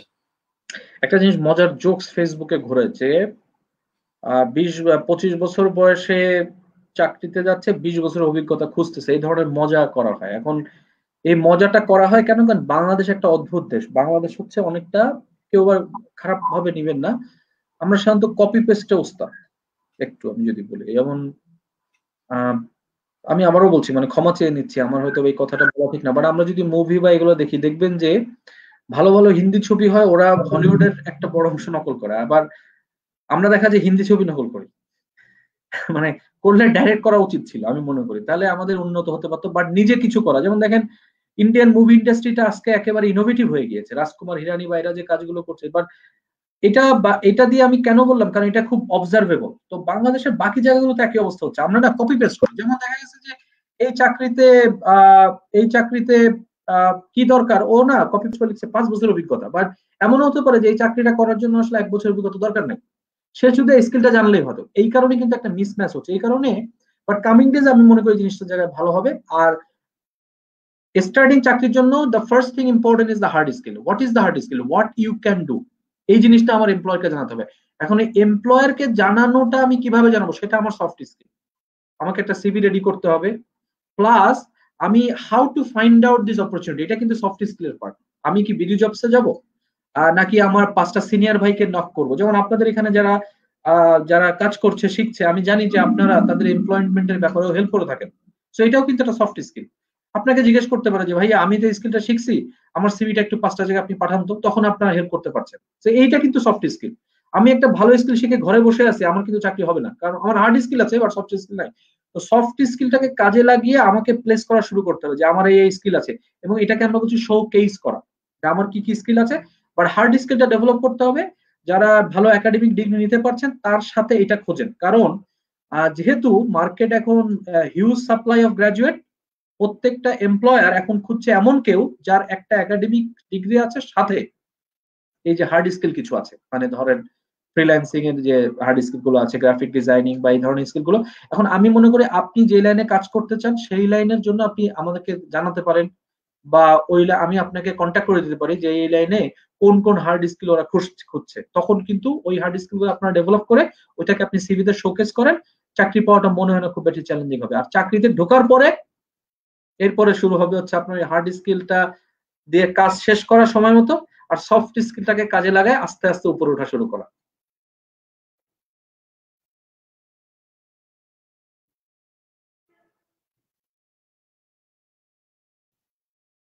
সাউন্ডটা চলে গিয়েছে, আমি শুনতে পাচ্ছি না। সো আই থিংক স্যার যেরকম ভাবে বলেছেন, খুব সুন্দর করে এক্সপ্লেন করেছেন। ইন সামারি যদি বলি, আপনি যেই ডিপার্টমেন্টে কাজ করতে চাচ্ছেন সেই ডিপার্টমেন্ট অনুযায়ী আপনাকে ডেফিনেটলি স্কিল ডেভেলপ গুলো করতে হবে। ফর এক্সাম্পল আমি খুব ছোট করে যদি বলি, আপনারা যদি মার্কেটিং ডিপার্টমেন্টে থাকেন, আপনারা যদি বিবিএ কমপ্লিট করেছেন হয়তোবা মার্কেটিং বা ফাইন্যান্সিয়াল যদি আপনার মেজর থাকে, সেই ক্ষেত্রে আমি রেকমেন্ড করবো as a skill definitely could go for graphic design. কেন বলছি? বিকজ মার্কেটিং সেক্টরে দেখা যাচ্ছে যে ডিজাইনটা খুব ইন্টিগ্রাল একটা পার্ট, এবং বড় একটা আপনার অফিসে দেখবেন যে বড় একটা টিম থাকে, ডিজাইন টিম। তো সেই ক্ষেত্রে আপনি যদি মার্কেটিং থাকেন সেটার সাথে খুব ইজি আপনি কানেক্ট করতে পারবেন। অন দ্য আদার হ্যান্ড যদি আপনারা সিএসসি ব্যাকগ্রাউন্ড থাকেন, ডেফিনেটলি সেই ক্ষেত্রে আপনাদের যদি প্রোগ্রামিং ল্যাঙ্গুয়েজ গুলো অলরেডি ইউনিভার্সিটি শেখানো হচ্ছে, যে কোনো একটা ল্যাঙ্গুয়েজের খুব ভালো স্কিল ডেভেলপ করে ফেলেন। ইফ ইউর প্রোগ্রামার, আপনি ডেফিনেটলি আইটি যে কোনো ব্যাকগ্রাউন্ডে যেতে পারবেন। মোস্ট ইম্পর্টেন্টলি আমি যেটা বলবো যে আপনি যদি আপনার আশেপাশে তাকান, আমরা এখন দেখতে পাচ্ছি যে ওয়ার্ল্ডে কিন্তু আইটিতে যত বিলিয়নার আছে এটা এখন পর্যন্ত কখনোই ছিল না। ওয়ার্ল্ডের এখন অনেক বড় একটা part of billionaires are from IT background. And একটা জিনিস খেয়াল করবেন যে আপনি যদি ইলন মাস্কের কথা বলেন, আপনি যদি আমাদের সবার প্রিয় জাকারবার্গের কথা বলেন, বা আপনি যদি বেজোসের কথা বলেন, তারা কিন্তু সবাই, বা ইভেন বিল গেটসের কথা বলেন, তারা কিন্তু সবাই প্রোগ্রামিং ব্যাকগ্রাউন্ডের, এবং প্রত্যেকটা মানুষই প্রোগ্রামিং পারে কোনো না কোনো ল্যাঙ্গুয়েজের। সুন্দর পিচাই ইভেন জিমেইল নিয়ে কাজ করেছে, সুন্দর পিচাই, যিনি অ্যালফাবেটের ফুল কোম্পানি সিইও। সো আপনি দেখতেই পাচ্ছেন এই স্কিলটা আসলে কতটা ইম্পর্টেন্ট। আর এট দ্য সেম টাইম যদি আপনি পাশাপাশি দেখেন ওয়ারেন বাফেটে দেখেন, উনিও একজন successful businessman, and he is also one of the richest person in the world. ওনারও কিন্তু ওনার ব্যাকগ্রাউন্ডের স্কিল আছে, উনি ফাইন্যান্সিয়াল অ্যানালাইসিস করে, উনি স্টক মার্কেট নিয়ে কাজ করে, এবং ওনার হার্ড স্কিলটাও সেটার উপর ডিপেন্ড করছে। সো আই থিঙ্ক আপনি ডেফিনেটলি, সবারই ইচ্ছা তো আমরা বিলিয়নার হবো কোনো না কোনো সময় ইনশাল্লাহ, বাট টার্গেটটা ওদের মানে আপনার জার্নি থেকেই বুঝতে পারবেন যে একটা স্কিল নিয়ে কাজ করতে হবে, আপনার যেই ইন্ডাস্ট্রিতে কাজ করতে চাচ্ছেন সেই অনুযায়ী স্কিল গুলো আপনি সিলেক্ট করবেন। আচ্ছা, একজন একটা প্রশ্ন করেছিলেন, উনি সালমান মোহাম্মদ, শেখ মোহাম্মদ সালমান, উনি অনেকবার প্রশ্নটা করেছেন। আই থিঙ্ক উনি এটা আনসারটা খুব ডেসপারেটলি চাচ্ছেন। আমি একটু যদি আনসার করতে চাই, অ্যান্ড্রয়েড অ্যাপ ডেভেলপমেন্ট নিয়ে ক্যারিয়ারটা কিরকম হয় এবং এটার উপকারিতা কি, আমি খুবই সিম্পলি আপনাকে বলবো সালমান সাহেব, আপনি জাস্ট এভাবে চিন্তা করেন যে এখন কিন্তু সারা দিনে একজন ইউজার কতক্ষণ সময় স্পেন্ড করে তার মোবাইল ফোনে। আমি কোভিড সিচুয়েশন বাদ দিলাম, এখন তো মানে সারাদিনই ফোনে থাকেন আমরা, মানে আমরা সারাদিনই ফোনে ফেসবুক বলেন, মেইল চেক করছি ফোনে, মুভি দেখছি ফোনে, নেটফ্লিক্স দেখছি ফোনে, সবই ফোনে এখন। সো যেহেতু ফোন ইউজার এত বেশি, এবং যেহেতু এটা আগামীতে বাড়বে, বেড়েই চলবে, definitely Android app development is a very promising sector. Definitely আপনি জাস্ট একটুকি যদি মাথায় রাখেন যে আগামীতে ফোন ইউজাররা বাড়বে, আগামীতে অ্যাপ ইউজাররা বাড়বে। আমি ছোট একটা ইনফরমেশন আপনাকে দেই, আপনি যদি ইন্ডিয়ান পার্সপেক্টিভে দেখেন, আমরা কিন্তু খুব সিমিলার। ইন্ডিয়ান ইকোনমি বলেন, ইন্ডিয়ার পলিটিক্যাল সিচুয়েশন বলেন, ইন্ডিয়ার মানুষও বলেন, মোটামুটি আমরা সিমিলার। আমি ওদের একটা এক্সাম্পল যদি মোটামুটি বাংলাদেশের ক্ষেত্রে খাটবে, ইন্ডিয়ার আপনি যদি অ্যাপ স্টোরে যান, গুগল অ্যাপ স্টোর বলেন, আইওএস স্টোরে বলেন, আপনি দেখবেন ইন্ডিয়ান অ্যাপের percentage number of Indian apps বাংলাদেশের চেয়ে কয়েকশো গুণ বেশি। বাংলাদেশের যদি বাংলাদেশি অ্যাপ যদি থাকে 10টা, ইন্ডিয়ান অ্যাপ আছে 1000টা। এটার কারণ হচ্ছে গিয়ে তারা অলরেডি ওই বুমটার উপর সার্ভ করছে। যেমন আমি যদি বলি ইন্ডিয়াতে এরকম পেটিএম যদি বলেন, পেটিএম একটা কোম্পানি আছে বিকাশের মতো, দেয়ার রিসেন্টলি পেটিএম এর যে মালিক উনি কিন্তু অলরেডি বিলিয়নার হয়ে গেছে, এত বেশি ইউজার তাদের। এবং বাংলাদেশেও কিন্তু প্রচুর ইউজার, বাংলাদেশে আমরা সবসময় বলি মানুষ বেশি, এটা কিন্তু ভালো, মানুষ বেশি মানে ইউজারও বেশি। So go for Android app development. আপনি come up with an idea. আমি যেটা পার্সোনালি বিলিভ করি সেটা হচ্ছে গিয়ে, আপনি যদি একটা সাকসেসফুল বিজনেস রান করতে চান, you have to solve a problem. কোনো সাকসেসফুল বিজনেসই কোনো প্রবলেম সলভ না করলে সে ব্যবসা করতে পারবে না, সে মার্কেট প্লেসে টিকে থাকবে না। প্রচুর এক্সাম্পল আছে, Shikhbe Shobai solves a problem, bKash solves a problem, Pathao solves a problem, Uber it's solves a problem, every single successful business একটা প্রবলেম সলভ করে। সেরকম একটা প্রবলেম নিয়ে চিন্তা করেন বাংলাদেশে এখন মানুষ কি প্রবলেম ফেস করছে, সেই প্রবলেমটা কতটুকু গুরুত্বপূর্ণ এবং সেটা কিভাবে সলভ করা যায় থ্রু অ্যান অ্যান্ড্রয়েড অ্যাপ, তাহলে দেখবেন অটোমেটিক্যালি আপনার বিজনেসটা সাকসেসফুল হয়ে গেছে, মানুষ এসে আপনার কাছ থেকে টাকা দিয়ে কিনতে চাবে আপনার ব্যবসাটা। এরকম একটা মানে প্রবলেম নিয়ে আপনার কাজ করতে হবে। এনিওয়ে, আমরা একটু মুভ অন করি। আর্টিফিশিয়াল ইন্টেলিজেন্স নিয়ে কথা বলছেন একজন, মেশিন লার্নিং ডেফিনেটলি এটা খুব ভালো একটা ফিচার, এইটা খুব ভালো একটা সেক্টর ডেফিনেটলি। আপনি বুঝতেই পারছেন যে এখন কিন্তু বিভিন্ন ইউনিভার্সিটিতে অলরেডি এআই নিয়ে কাজ শুরু হয়ে গিয়েছে এবং বাংলাদেশে খুবই কম মানুষই এখন এআই নিয়ে কাজ করে। So this is a very booming sector. Sir কি কখনো কাজ করা হয়েছে এআই নিয়ে অথবা এরকম এই ইন্ডাস্ট্রিতে? না, আমি তো আসলে আমি যখন ইঞ্জিনিয়ারিং করার পরে কিন্তু আমি গত 13 বছর হলো বিজনেস স্কুলে শিফট করে গিয়েছি, সো সৌভাগ্য হয়নি, কিন্তু আমি রিয়েলি ইন্টারেস্টেড। বাট একটা মজার কথা বলি, সেটা হচ্ছে আমাদের বাংলাদেশে আমরা যখন কথা বলি দেখা যায় যে অনেকেই, আমি জানি না যে whether they feel the the importance or the enjoyment of artificial intelligence. আমি কিন্তু খেয়াল করে দেখেছি জিমেইল, একটা জিমেইলকে দেখলেই বোঝা যায় যে how they have successfully install the AI into that Gmail system. আমি কিন্তু অ্যামেজ হয়ে যাচ্ছি, কয়দিন পর পরই তাদের যে ফিচার গুলো চেঞ্জ করছে, এটা কিন্তু এআই। এখন আমাদের দেশে আমরা কতটা বুঝতে পারছি এটা দ্বারা আমি চমৎকৃত হচ্ছে কিনা, কিন্তু আমি কিন্তু এখন খুব এক্সাইটেড। কারণ আমার ইচ্ছা আছে কামিং ডেজে, আমার মাথায় প্রচুর আইডিয়া আছে। আমি কিন্তু সামনের দিকে আমার কেন যদি মনে হয় যে I will be able two contribute in this sector, মানে অ্যাজ এ বিজনেস পারসন। কিন্তু পৃথিবীতে কিন্তু ভালো ভালো সবকিছু হয়েছে কিন্তু বিজনেস সেক্টরের হাত ধরে, বাট কাজটা কিন্তু করে দিয়েছে ওই হার্ড স্কিলের লোকজন। এবং এই কারণে কিন্তু নট সারপ্রাইজিংলি ওয়ার্ল্ডের বড় কোম্পানিগুলো সিইওরা সবারই দেখা যায় ইঞ্জিনিয়ারিং ব্যাকগ্রাউন্ড, বাট পরবর্তী তারা এমবিএ করা। ওই লিঙ্কটা তারা করেছে সিং। যেমন আমি এখন ফিল করতে পারি যে আমার কোথায় কোথায় অ্যাপ দরকার। যেমন যে একজন কোশ্চেন করেছে, আমি খুব অ্যাপ্রিসিয়েট করি অ্যাপ ডেভেলপমেন্ট, অবশ্যই এটার ফিউচার প্রচন্ড হাই। আমি কিন্তু গত 3-4 দিন ধরে, আগে কিন্তু আমি কোনো ব্যাংকিং এর অ্যাপ ইউজ করতাম না, বাট রিসেন্টলি আমার 3টা ব্যাংকের আমি অ্যাপ ডাউনলোড করেছি and I have started using. এবং কোভিড-19 আমাদেরকে শিখিয়েছে যে this will be a valuable thing to learn. এই হার্ড স্কিল গুলো, অ্যাপ ডেভেলপমেন্ট, এটার ইম্পর্টেন্স সামনের দিকে আরো বেড়ে যাবে এবং আর্টিফিশিয়াল ইন্টেলিজেন্সটা আরো বেড়ে, যেমন হোম অটোমেশন যেটা আমরা বলি, বাংলাদেশে হোম অটোমেশন হয়নি, সামনের দিকে কিন্তু হোম অটোমেশনের হিউজ প্রসপেক্ট আসবে। যেমন আমি বসে থাকবো, ওই যে যেটা বলছে আপনার ইয়েতে অ্যালেক্সা বা যে কনসেপ্ট গুলো করছে না, যে আমি আজকে অটোমেটিক বলছি অ্যালেক্সা গান শোনাও আমাকে, সো ইটস এআই। সো এই এআই এর যুগটা বাংলাদেশে এখনো ইউজই হয়নি। বাংলাদেশের হিউজ প্রসপেক্ট আমি মনে করি, কারণ আমরা যদি লোকালি ডেভেলপ করে যদি সেল করতে পারি ভালো প্রোডাক্ট, অবশ্যই মার্কেট আছে, হিউজ হিউজ মার্কেট আমি মনে করি।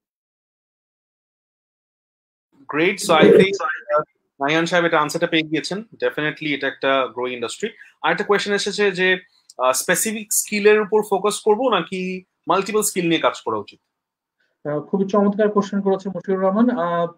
একটা ইন্টারেস্টিং তথ্য দিই, আমরা যদি আমাদের লাইফে গ্রেট হতে চাই, আমরা যদি পৃথিবীর গ্রেট মানুষদের একটা ট্রেন্ড দেখি, আমরা খেয়াল করে দেখবো এর মধ্যে মনে হয়, আমার ধারণা, যদি আমি ওইভাবে গবেষণা করিনি, বাট 80 থেকে 90% লোকদেরকে দেখবো যে they were excellent in one thing, not multiple. Yes, they were very good at others. এখানে ফুটবল এক্সাম্পলটা দিতে পারি, এটাতে অনেকে লিঙ্ক করতে পারবে। যেমন মেসি, মেসির ব্যাপারে প্রথম দিকে সবাই ক্রিটিসাইজ করতো, মেসি এক পায়ে খেলে, মেসি হেড করতে পারে না। এখানে জাটালান ইব্রাহিমোভিচ খুব ভালো কথা বলেছে যে ওর বাম পা বা মাথা দিয়ে গোল করার দরকারটা কি, ও এক বা পা দিয়েই তো সর্বকালের সেরা প্লেয়ার। সো আজকে যদি মেসি যদি কনফিউজড হয়ে এই স্টুপিডদের কথা শুনে যদি সে ডান পায়ে এবং হেড দেওয়া প্র্যাকটিস করতো, তাহলে ওর বা পায়ের জাদুকরী প্রতিভাটা নষ্ট হয়ে যেত। সো এখন আমরা দেখছি বাংলাদেশের কনটেক্সটে সমস্যা হচ্ছে, বাংলাদেশের কনটেক্সটে আমরা বেশিরভাগ মানুষকে দেখি কনফিউজড হয়ে ও একটা জিনিসে বেশি দিন থাকে না, ও একসাথে একাধিক জিনিস করতে যায়, ও হচ্ছে জ্যাক অফ অল ট্রেডস এ পরিণত হয়। এই জন্য আমাদের দেশ থেকে লিজেন্ড বের হয়ে আসছে না।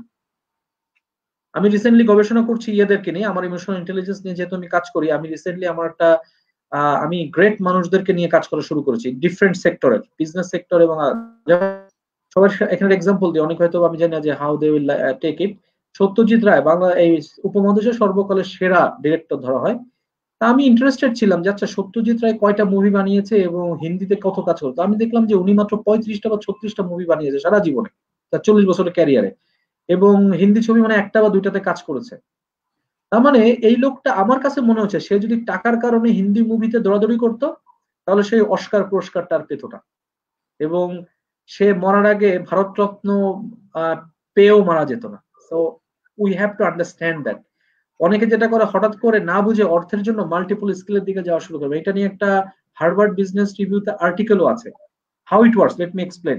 মনে করা যাক আমার একটা স্কিলে আছে, আমি স্কিলে যদি এখন থেকে যদি ডেলি 5 ঘন্টা সময় দিই, আমি বছর পরে সাপোজ 5 লাখ টাকা ইনকাম করতে পারবো। বাট এখন আমি হয়তো ইনকাম তেমন কিছু করতে পারছি না। অনেকে করে কি এই 5টা ঘন্টা অন্য একটা স্কিলে দেয়, 10,000 20,000 টাকা ইনকাম করে। তো দেখা যায় সে 10 বছর পরে ঠিকই ওই 10-20 হাজার টাকা বসে থাকতেছে।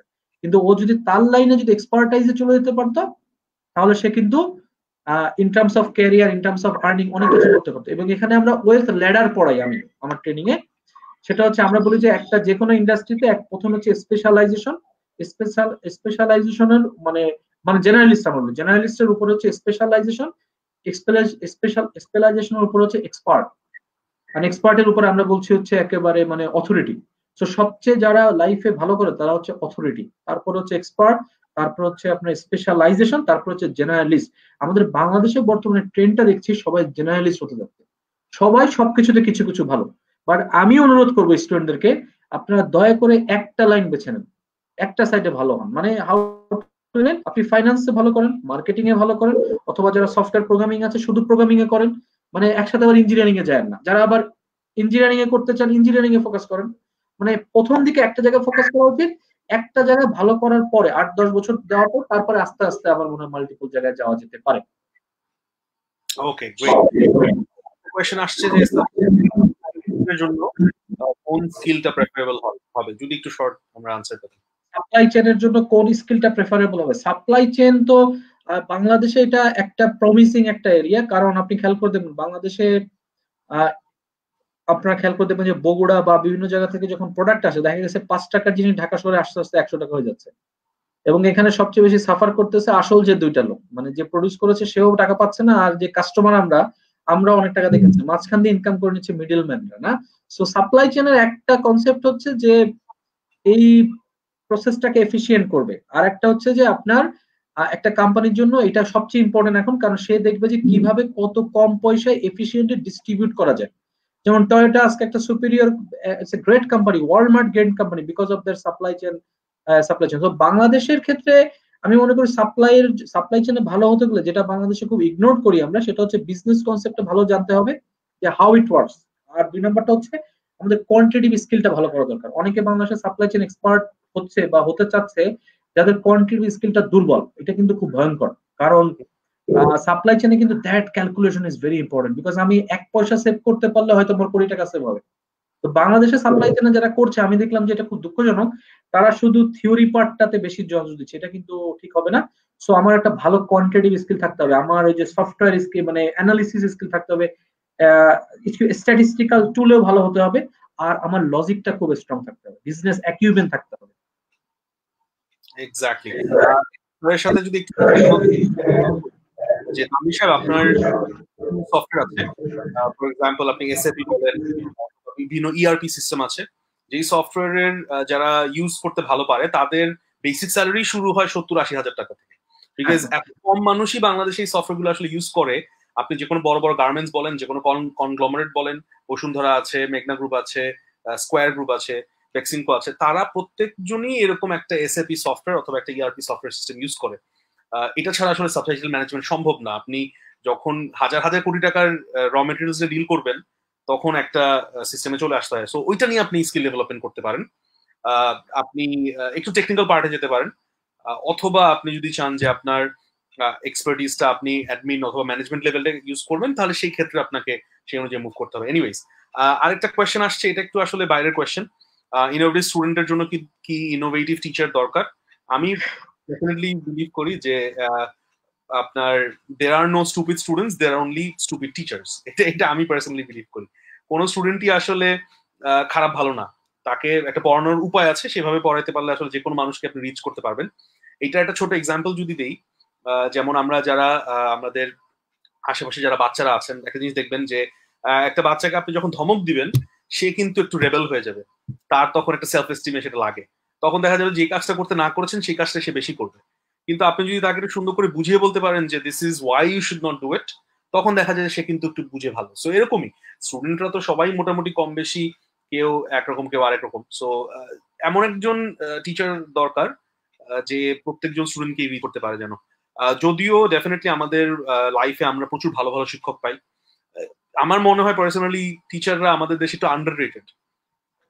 দেখা যাচ্ছে যে আমরা কিন্তু স্যার কি ফিল করেন যে আমাদের আসলে দেখা যাচ্ছে যে অনেক স্টুডেন্টরাই আমরা পড়িয়েছি, ভালো পড়ানোর চেষ্টা করি, সবসময় স্টুডেন্টদের ভালো করার চেষ্টা করি, হয়তো বা সবসময় ওই মানে অ্যাপ্রিসিয়েশনটা পাই না। আমি মনে করি যে বা ইনোভেটিভ স্টুডেন্ট হওয়ার জন্য ইন্সপায়ারিং টিচার লাগবে, মানে বা আমি এটা খুব পছন্দ করি। ওখানে বলছিলেন যে একটা উক্তি যেটা আমি খুব পছন্দ করি, যেটা হচ্ছে যে এভারেজ টিচার হচ্ছে ডেমনস্ট্রেট করে, তারপরে গুড টিচার হচ্ছে এক্সপ্লেইন করে, আর বেস্ট টিচার হচ্ছে ইন্সপায়ার করে। মানে বেস্ট টিচারটা হচ্ছে আপনাকে সমুদ্রে কিভাবে সাঁতার কাটতে এটা শেখাবে না, কিন্তু সমুদ্রটা দেখাই দিবে এবং ওইটার এনজয়মেন্ট আনবে। বলা হচ্ছে না যে saint is the person who makes being good attractive, and a best teacher basically do that. সে লার্নিংটাকে আনন্দদায়ক করবে। মানে একটা বেস্ট টিচারের সঙ্গে লার্নিং। সো এবং আপনি যেটা বলেছেন আন্ডাররেটেড, এটার সাথেও একটা অ্যানালজি আনা যায়। আমাদের দেশে আন্ডাররেটেড হওয়ার একটা বড় কারণ হয়তো হতে পারে যে আমাদের শিক্ষকতাটা এখনো আতুর ঘরে পড়ে আছে। আমরা দেখা যায় যে more or less we focused on the content based education. মানে আমাদের দেশের এডুকেশনটা কন্টেন্ট বেসড। মানে যে বইটা পড়াচ্ছে আমরা ধরে নিচ্ছি এই বইটা পুরোপুরি পড়ে ফেললো শেষ, কিন্তু একটা স্টুডেন্ট এই বইটা জাস্ট এ রেফারেন্স বুক। একটা বাচ্চা এই বইটা আমি যখন ওকে পড়াবো, ওর আরো 5টা বই পড়ার মানে ক্ষুধা আমি জন্মায় দিব, তখন আমি ভালো টিচার হবো। এটা আমার অপিনিয়ন। বাট বাংলাদেশে দেখা যাচ্ছে যে এই ট্র্যাডিশনাল টিচাররা জনপ্রিয়, কারণ স্টুডেন্টরা ক্লাসে যা পড়ে বাসায় যে বইতে ওইটা দেখলে খুব খুশি হয়, এবং তারা ডিফাইন করে সেই ভালো টিচার যার আইদার বাসায় যায় পড়াশোনা অথবা বাসায় যায় বই খুললে পাওয়া যায়। সো এবং এই কারণে আমি বাংলাদেশের শিক্ষকতা ইন্ডাস্ট্রিতে অতটা জনপ্রিয় না। মানে আমি স্বীকার করি এই আপনাদের সুযোগ হয়ে গেছে। আমি মনে করা যায় বাংলাদেশের জনপ্রিয়তার সারিতে হয়তো বা মিডিয়ার মাঝামাঝি থাকবো, কারণ এবং এটা দুঃখজনক, খুব খুব আনফর্চুনেট, কারণ আমাদের বাংলাদেশের স্টুডেন্টদের মাইন্ডসেটটা আমরা এখনো তৈরি করতে পারিনি। আমরা ক্ষুধা দিই না। আমরা একটা স্টুডেন্টকে একেবারে ভরপেট খাওয়া ছেড়ে দিই যে যা বেটা এই বই পড়ছিস শেষ। ইদানিং তো বইও ভালো ছিল, ইদানিং হয়েছে আবার পিডিএফ এবং লেকচার বেস কনসেপ্ট, যে ওই যে নোট ওই টেক্সট বইয়েরও 20%। এবং ওইটা যে টিচার, এবং আমি খুব আনফর্চুনেট ইউনিভার্সিটি স্টুডেন্ট আমাকে বলছে স্যার ওই টিচারটা এমনি কেন, বাসায় যে কিচ্ছু পারছো ফ্যান্টাস্টিক। একটা ইউনিভার্সিটি হবে হচ্ছে একেবারে উন্মুক্ত জায়গা। ও একটা বইয়ের জন্য 100টা বই পড়ে। আহমেদ সফর আমি একটা বই পড়েছি, আমি জানি না যে আমার কথাটা হয়তো স্টুপিড শোনাতে পারে, কারণ আজকালকার কন্টেক্সটে আমার কথা অনেকেই স্টুপিড ভাবে। এটা একটা মানে ইউটোপিয়ান কথাবার্তা বলি মাঝে মাঝে। আহমেদ সফর যদ্যপি আমার গুরু একটা বই পড়েছি, আব্দুল রাজ্জাক স্যারের উপর লিখেছে, ফ্যান্টাস্টিক বই। এই বইটা পড়ার পরে আমার কাছে মনে হয়েছে যে I M in the right profession, এবং আমার কাছে মনে হচ্ছে হ্যাঁ শিক্ষক হিসেবে আমার দায়িত্ব আরো বেড়ে গেল। এবং এই কারণে কিন্তু আমি অজনপ্রিয় থাকার পরেও আমি আরো অজনপ্রিয় হতে চাই। বাট আমি মনে করে চাই একটাও যদি আমি ভালো স্টুডেন্ট আমার লাইফে তৈরি করতে পারি, আমার লাইফ সাকসেসফুল। সো একটা ইনোভেটিভ টিচার দরকার নাই, ইন্সপায়ারিং টিচার লাগবে। Okay, thank you so much sir, খুব সুন্দর করে আসলে আমাদের এই প্রশ্নটা উত্তর দিয়েছেন। আমরা আসলে অলমোস্ট 1 ঘন্টা 8 মিনিট হয়ে গিয়েছে আমাদের লাইফটা, অনেকগুলো আনসার পেলাম। স্যার খুবই সুন্দর সুন্দর কিছু কথা বলেছেন, আমিও পার্সোনালি অনেক কিছু মনে রেখেছি আপনার কথা। সো আমি যারা যারা দেখছেন তাদের জন্য বিদায় নিয়ে নিব এখনই। সো আরেকবার একটু রিপিট করছি, আমরা আজকে শিক্ষা সবাই থেকে লাইভে এসেছি। আমাদের সাথে ছিলেন mister SM Arifuzzaman sir. He's working as the head of School of Business for Canadian University of Bangladesh. Sir বেশ কিছুদিন ধরে কাজ করছেন, ইমোশনাল ইন্টেলিজেন্স নিয়ে কাজ করছেন, বিভিন্ন রকমের কর্পোরেট প্রশিক্ষণ, ক্যারিয়ার কাউন্সেলিং, কোচিং এবং মেন্টরিং, প্রজেক্ট স্কিলস এবং লিডারশিপ স্কিল ডেভেলপমেন্ট নিয়ে কাজ করছেন বেশ কিছুদিন ধরে। সো স্যার একদম শেষের দিকে চলে আসছি, লাস্টে যদি একটু খুবই শর্টকাট আপনার মুখে একটু শুনতে চাই, ইমোশনাল ইন্টেলিজেন্স নিয়ে কাজ করছেন, এই জিনিসটা আসলে কি? এটা আমার পক্ষ থেকে একটা প্রশ্ন আসছে আসলে আপনাদের সাথে এই প্রোগ্রামটা করার পিছনে আমার একটা উদ্দেশ্য ছিল যে ইমোশনাল ইন্টেলিজেন্স জিনিসটা হচ্ছে যে লাইক এটা সেলফ অ্যাওয়ার করবে। মানে আমি মানে কিসে ভালো, আমার কি করা উচিত, এটা একটা গাইডলাইন আমাকে দিবে। সো আমরা দেখা যায় সোসাইটিতে অনেকে আমরা বিভিন্ন মানুষ দ্বারা ডিস্ট্রাক্টেড হয়ে আমার অরিজিনাল যে সেলফটা সেটা নষ্ট করে ফেলি। এবং এই কারণে মাইকেল অ্যাঞ্জেলো বহু বছর আগে বলে গেছে যে most people are different people. Oscar Wilde বলেছে, সরি অস্কার ওয়াইল্ড, যে most people are different people, their life is a mimicry. মানে প্রত্যেকে আমরা অন্যকে কপি করতে চেষ্টা করি। দেখা গেছে পাশের বাসার ও ইঞ্জিনিয়ার হয়ে সফল হয়েছে, আমি না ইঞ্জিনিয়ার হতে চাচ্ছি, বা আমি না হতে চাইলেও আমার বাবা আমাকে বানিয়ে দিচ্ছে। আমি কখনো চিন্তা করি না যে আমার কোথায় ট্যালেন্ট আছে। খেয়াল করে দেখেন, আমি ইন্ডিয়ার সাথে একটু কম্পেয়ার করবো, অনেকে আমাকে ভুল বুঝবেন না। ইন্ডিয়ার একটা জিনিস আপনি খেয়াল করে দেখেন, ইন্ডিয়াতে আপনি যদি আজকে ওদের দেশে খ্যাতিমান মানুষ আপনি সার্চ করেন, দেখবেন ওদের মিনিমাম 50টা ফিল্ডের লোক আপনি পাবেন। যেমন ওদের সায়েন্সে বিশ্ববিখ্যাত নাম আছে, ইকোনমিস্টে ভালো নাম করা লোক আছে, বিজনেস স্কুলের প্রফেসরশিপে আছে, ইঞ্জিনিয়ারিং এ আছে, ফুটবলে আছে, হকিতে আছে, ক্রিকেটে আছে। মানে it's a very diverse. But বাংলাদেশের আপনি যদি দেখেন যে ফেমাস লোক কি আছে, আপনি দেখবেন খালি ফেমাস লোক আছে মনে হয় ক্রিকেটে সাপোজ। তো এটা না আমাকে প্রচন্ড যন্ত্রণা দেয়, কারণ তার মানে কি আমাদের দেশে কি ট্যালেন্ট? অবশ্যই ট্যালেন্ট আছে। এবং একটা সময় বলা হতো যে বাংলাদেশের মানুষ যেটা আজকে চিন্তা করে ইন্ডিয়া কালকে চিন্তা করে, এবং বাংলাদেশের মানুষ সুপার ট্যালেন্টেড। এবং এটার পিছনে একটা বড় কারণ আছে আমাদের ভৌগোলিক পরিবেশ। এবং প্লাস আমার একবার পাকিস্তান একটা ফ্রেন্ড আমাকে দুঃখ করে বলছিল, জারিফ তোমাদের দেশের মানুষের জন্য হেভি বুদ্ধি। বলছে কেন? তোমরা হচ্ছে মাছ খাও বেশি, কারণ মাছের কাঁটায় জিঙ্ক থাকে, জিঙ্কে হেভি বুদ্ধি। I found it fantastic. And কিন্তু আমরা আমাদের এই মেধাটাকে খুব অপব্যবহার করছি আমাদের লাইফে, এবং অপব্যবহারের মেইন কারণ হচ্ছে ল্যাক অফ সেলফ অ্যাওয়ারনেস, যেটা হচ্ছে ইমোশনাল ইন্টেলিজেন্সের প্রথম ধাপ। আর আমি যখন নিজেকে জানবো, নিজেকে বুঝবো, তখন না আমি I can honour my emotion. যেমন আমি আমি চিন্তা করছি যে আচ্ছা আমি সেলসে ভালো, বাট আমার পরিবার চাচ্ছে আমি ইঞ্জিনিয়ার হবো, আমি কিন্তু সেলসে আগায় যাবো। তার মানে কি আমি বুঝতে পারছি না আমি সেলসে তো ভালো, আমার বাবা মা যা বলছে আমি ওকে ভালোভাবে বোঝানোর চেষ্টা করবো, বুঝাই কিভাবে কাজটা করতে পারে আর নিজেকে উন্নত করতে থাকতে পারে। এটাই ইমোশনাল ইন্টেলিজেন্সের প্রথম ধাপ। আর 2 নম্বর ধাপ হচ্ছে when I can understand myself better, আমি আর একটা মানুষকেও ভালোভাবে বুঝতে পারবো, কারণ আমি তো হিউম্যান বিংটা বুঝতেছি। তখন হবে কি, আমি একজন ভালো টিম পার্সন হতে পারবো, আমি অন্যজনের ইমোশনকে গুরুত্ব দিব, তখন আমি একটা ভালো রিলেশনশিপে যাব। তার মানে আমি তখন I will become a great father, I will become a great son, I will become a great wife, I will become a great teacher, I will become a great student. আজকে বাংলাদেশে প্রচুর রিলেশনশিপ নষ্ট হচ্ছে, divorce হচ্ছে বেশি, কারণটা কি? এটার বড় একটা কারণ হচ্ছে ওই যে lack of empathy, which is another centerpiece of emotional intelligence. So emotional intelligence এর অভাবের কারণে আজকে আমাদের বাংলাদেশে আমরা গ্রেটনেস হতে পারছি না। যেমন আজকে একজন কোশ্চেন করছে, স্যার একটা স্কিল শিখবো, আমি ইয়েস, একটা স্কিলে আপনাকে আগাতে হবে। বাংলাদেশের প্রচুর ট্যালেন্ট আপনি দেখবেন যে 10 বছরে একটা কিছু করে আরেকটা জিনিস শুরু করে দেন।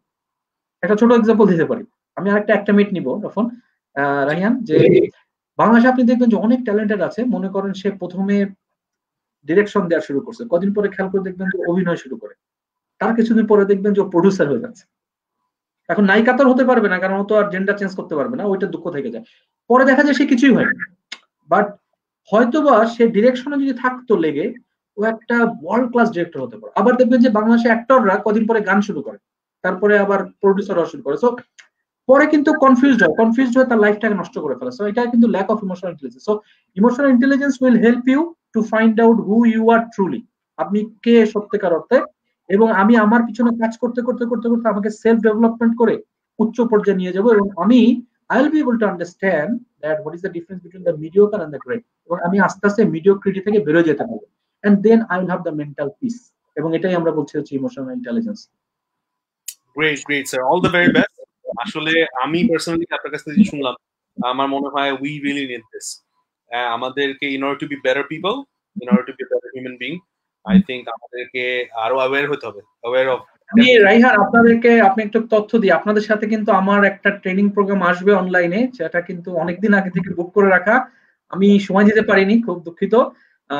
আপনাদের সাথে আমি ইমোশনাল ইন্টেলিজেন্স এর অনলাইন ট্রেনিং চালু করব, এবং এই কারণে আমার সাথে অনেকে যোগাযোগ করে, আমি সবাইকে না বলে দিই, কারণ ফুল ফ্লেজেড আপনাদের সাথে আমরা করবো আর কি। Great great, thank you so much. আর আমিও হয়তো আপনার এই ট্রেনিং এর সাথে যুক্ত হব ইনশাআল্লাহ, because definitely always আমি চেষ্টা করি to strive to be a better person, and I think আমার খুব ইন্টারেস্টিং লেগেছে আজকে ইমোশনাল ইন্টেলিজেন্স আমাদের লাইফে অনেক অনেক জায়গায় ইম্প্যাক্ট ফেলে, এবং ওভারঅল আমাদের এই সোসাইটিটা, স্পেশালি আমাদের দেশটা মানুষের বলেন বা ওভারঅল আমাদের দেশের জন্য এই জিনিসটা খুব দরকার। ইমোশনাল ইন্টেলিজেন্স হচ্ছে সফান, এটা হচ্ছে লিঙ্ক করবে আপনার সফট স্কিল এবং হার্ড স্কিলের মধ্যে একটা সেতু বন্ধন করতে হেল্প করবে। মানে আপনার একটা হার্ড স্কিল আছে, এটা আপনি ভালোভাবে সেল করতে শেখাবে আসলে EQ. So EQ is not a soft skill, not a hard skill, বলে অনেক সময় হাইব্রিড, মানে এটা একটা সেতু বন্ধন করবে। So it's a wonderful thing basically. Okay sir, thank you so much. আজকে আমাদেরকে জয়েন করার জন্য আপনাকে অনেক অনেক ধন্যবাদ। যারা আমাদের সাথে এতক্ষণ ছিলেন তাদেরকেও ধন্যবাদ এতক্ষণ থাকার জন্য। কিছু কোয়েশ্চেন আসছেন, সরি আমরা আর সময় নিতে পারছি না, অনেক সময় অলরেডি আজকে ব্যয় করেছি। সো স্যারের সাথে আবার দেখা হবে কোনো একদিন, আবার লাইভে আসবো অন্য কোনো ইন্টারেস্টিং টপিক নিয়ে। স্যার তো অলরেডি জানিয়ে দিলেন আপনাদের আমাদের একটা কোর্স আসছে সামনে ইমোশনাল ইন্টেলিজেন্স নিয়ে, হার্ড স্কিল সফট স্কিলের একটা আপনার কানেকশন একটা পাবেন আপনারা এই কোর্সের মাধ্যমে। সো সেখানে অবশ্যই হয়তো কোর্সের আগে আমরা আবার চলে আসবো স্যারকে নিয়ে অনলাইনে। আর সবাই চেষ্টা করবেন ভালো থাকার জন্য, চেষ্টা করবেন সেফ থাকার জন্য, কারণ এখন কিন্তু নিজের যেটা বললেন স্যার মাত্র ইমোশনাল ইন্টেলিজেন্স থাকতে হবে সবারই, নিজের খেয়াল নিজে রাখতে জানতে হবে, নিজে অ্যাওয়্যার থাকতে হবে। সো নিজের ফ্যামিলির খেয়াল রাখবেন ইনশাল্লাহ সবাই। আর আমরা আজকে একটা নিউজ পেলাম, হয়তো সাধারণ ছুটিটা 31 তারিখ পর্যন্ত থাকছে, তারপর আর থাকছে না, 30 পর্যন্ত থাকছে। সো এইটা ইনশাল্লাহ আমরা ওভাবে একটু রেসপন্সিবিলি হ্যান্ডেল করবো। 30 তারিখ মানে এমন না যে চলো ঘুরতে যাই, এতদিন তো বাসায় ছিলাম চলো সবাই মিলে একটু বেড়ায় আসি, এরকম না। আসলে ব্যাপারটা আমাদেরকে খুব কেয়ারফুলি থাকতে হবে, এখনো কিন্তু কেয়ারফুল থাকতে হবে। আই থিঙ্ক আজকে পর্যন্ত অনেক নতুন কেসেস, আজকে হাইয়েস্ট কেসেস ছিল, খুবই স্যাড একটা নিউজ পেলাম। June will be the dangerous month, most dangerous month, because এখন আমি যেটা হিসেবে দেখলাম যে 25% এফেক্টেড হচ্ছে, মানে যাদের টেস্ট করছে তার 25%, তার মানে নট আনলাইকলি সমাজে আজকে অনেকের করোনা আছে। সো আমাকে স্টুপিড হওয়া যাবে না, অন্য কেউ স্টুপিড হোক, আমাকে নিজেকে সেভ করে যেতে, এটাও তো ইমোশনাল ইন্টেলিজেন্স। মানে আমাকে নিজেকে নিরাপদ রাখতে হবে, আমার পরিবারকে নিরাপদ রাখার জন্য, অন্যকে নিরাপদ রাখার জন্য। এক্স্যাক্টলি। সো ইনশাআল্লাহ সবাই ভালো থাকবেন, ভালো থাকার চেষ্টা করবেন। আমরা আজকে শিখবে সবাই থেকে বিদায় নিচ্ছি। স্যারের সাথে আজকে কথা বলে খুবই ভালো লাগলো। Thank you so much sir for joining us. Sir কিন্তু শুরু থেকে আমাদের সাথে আছেন, আমাদের সাথে বেশ কিছুদিন ধরে কাজ করছেন, আমরাও ক্যানাডিয়ান ইউনিভার্সিটির সাথে কাজ করেছি আগে। So it's been a great relationship এতদিন পর্যন্ত। Thank you so much. আর ইনশাআল্লাহ নেক্সট লাইভে আবার দেখা হবে। দিস ইজ মি ফ্রম শিখবে সবাই, signing off. All the best wishes for শিখবে সবাই, all the best wishes for শিখবে সবাই। আজকে তাহলে আমরা আসছি। আসসালামু আলাইকুম। আসসালামু আলাইকুম।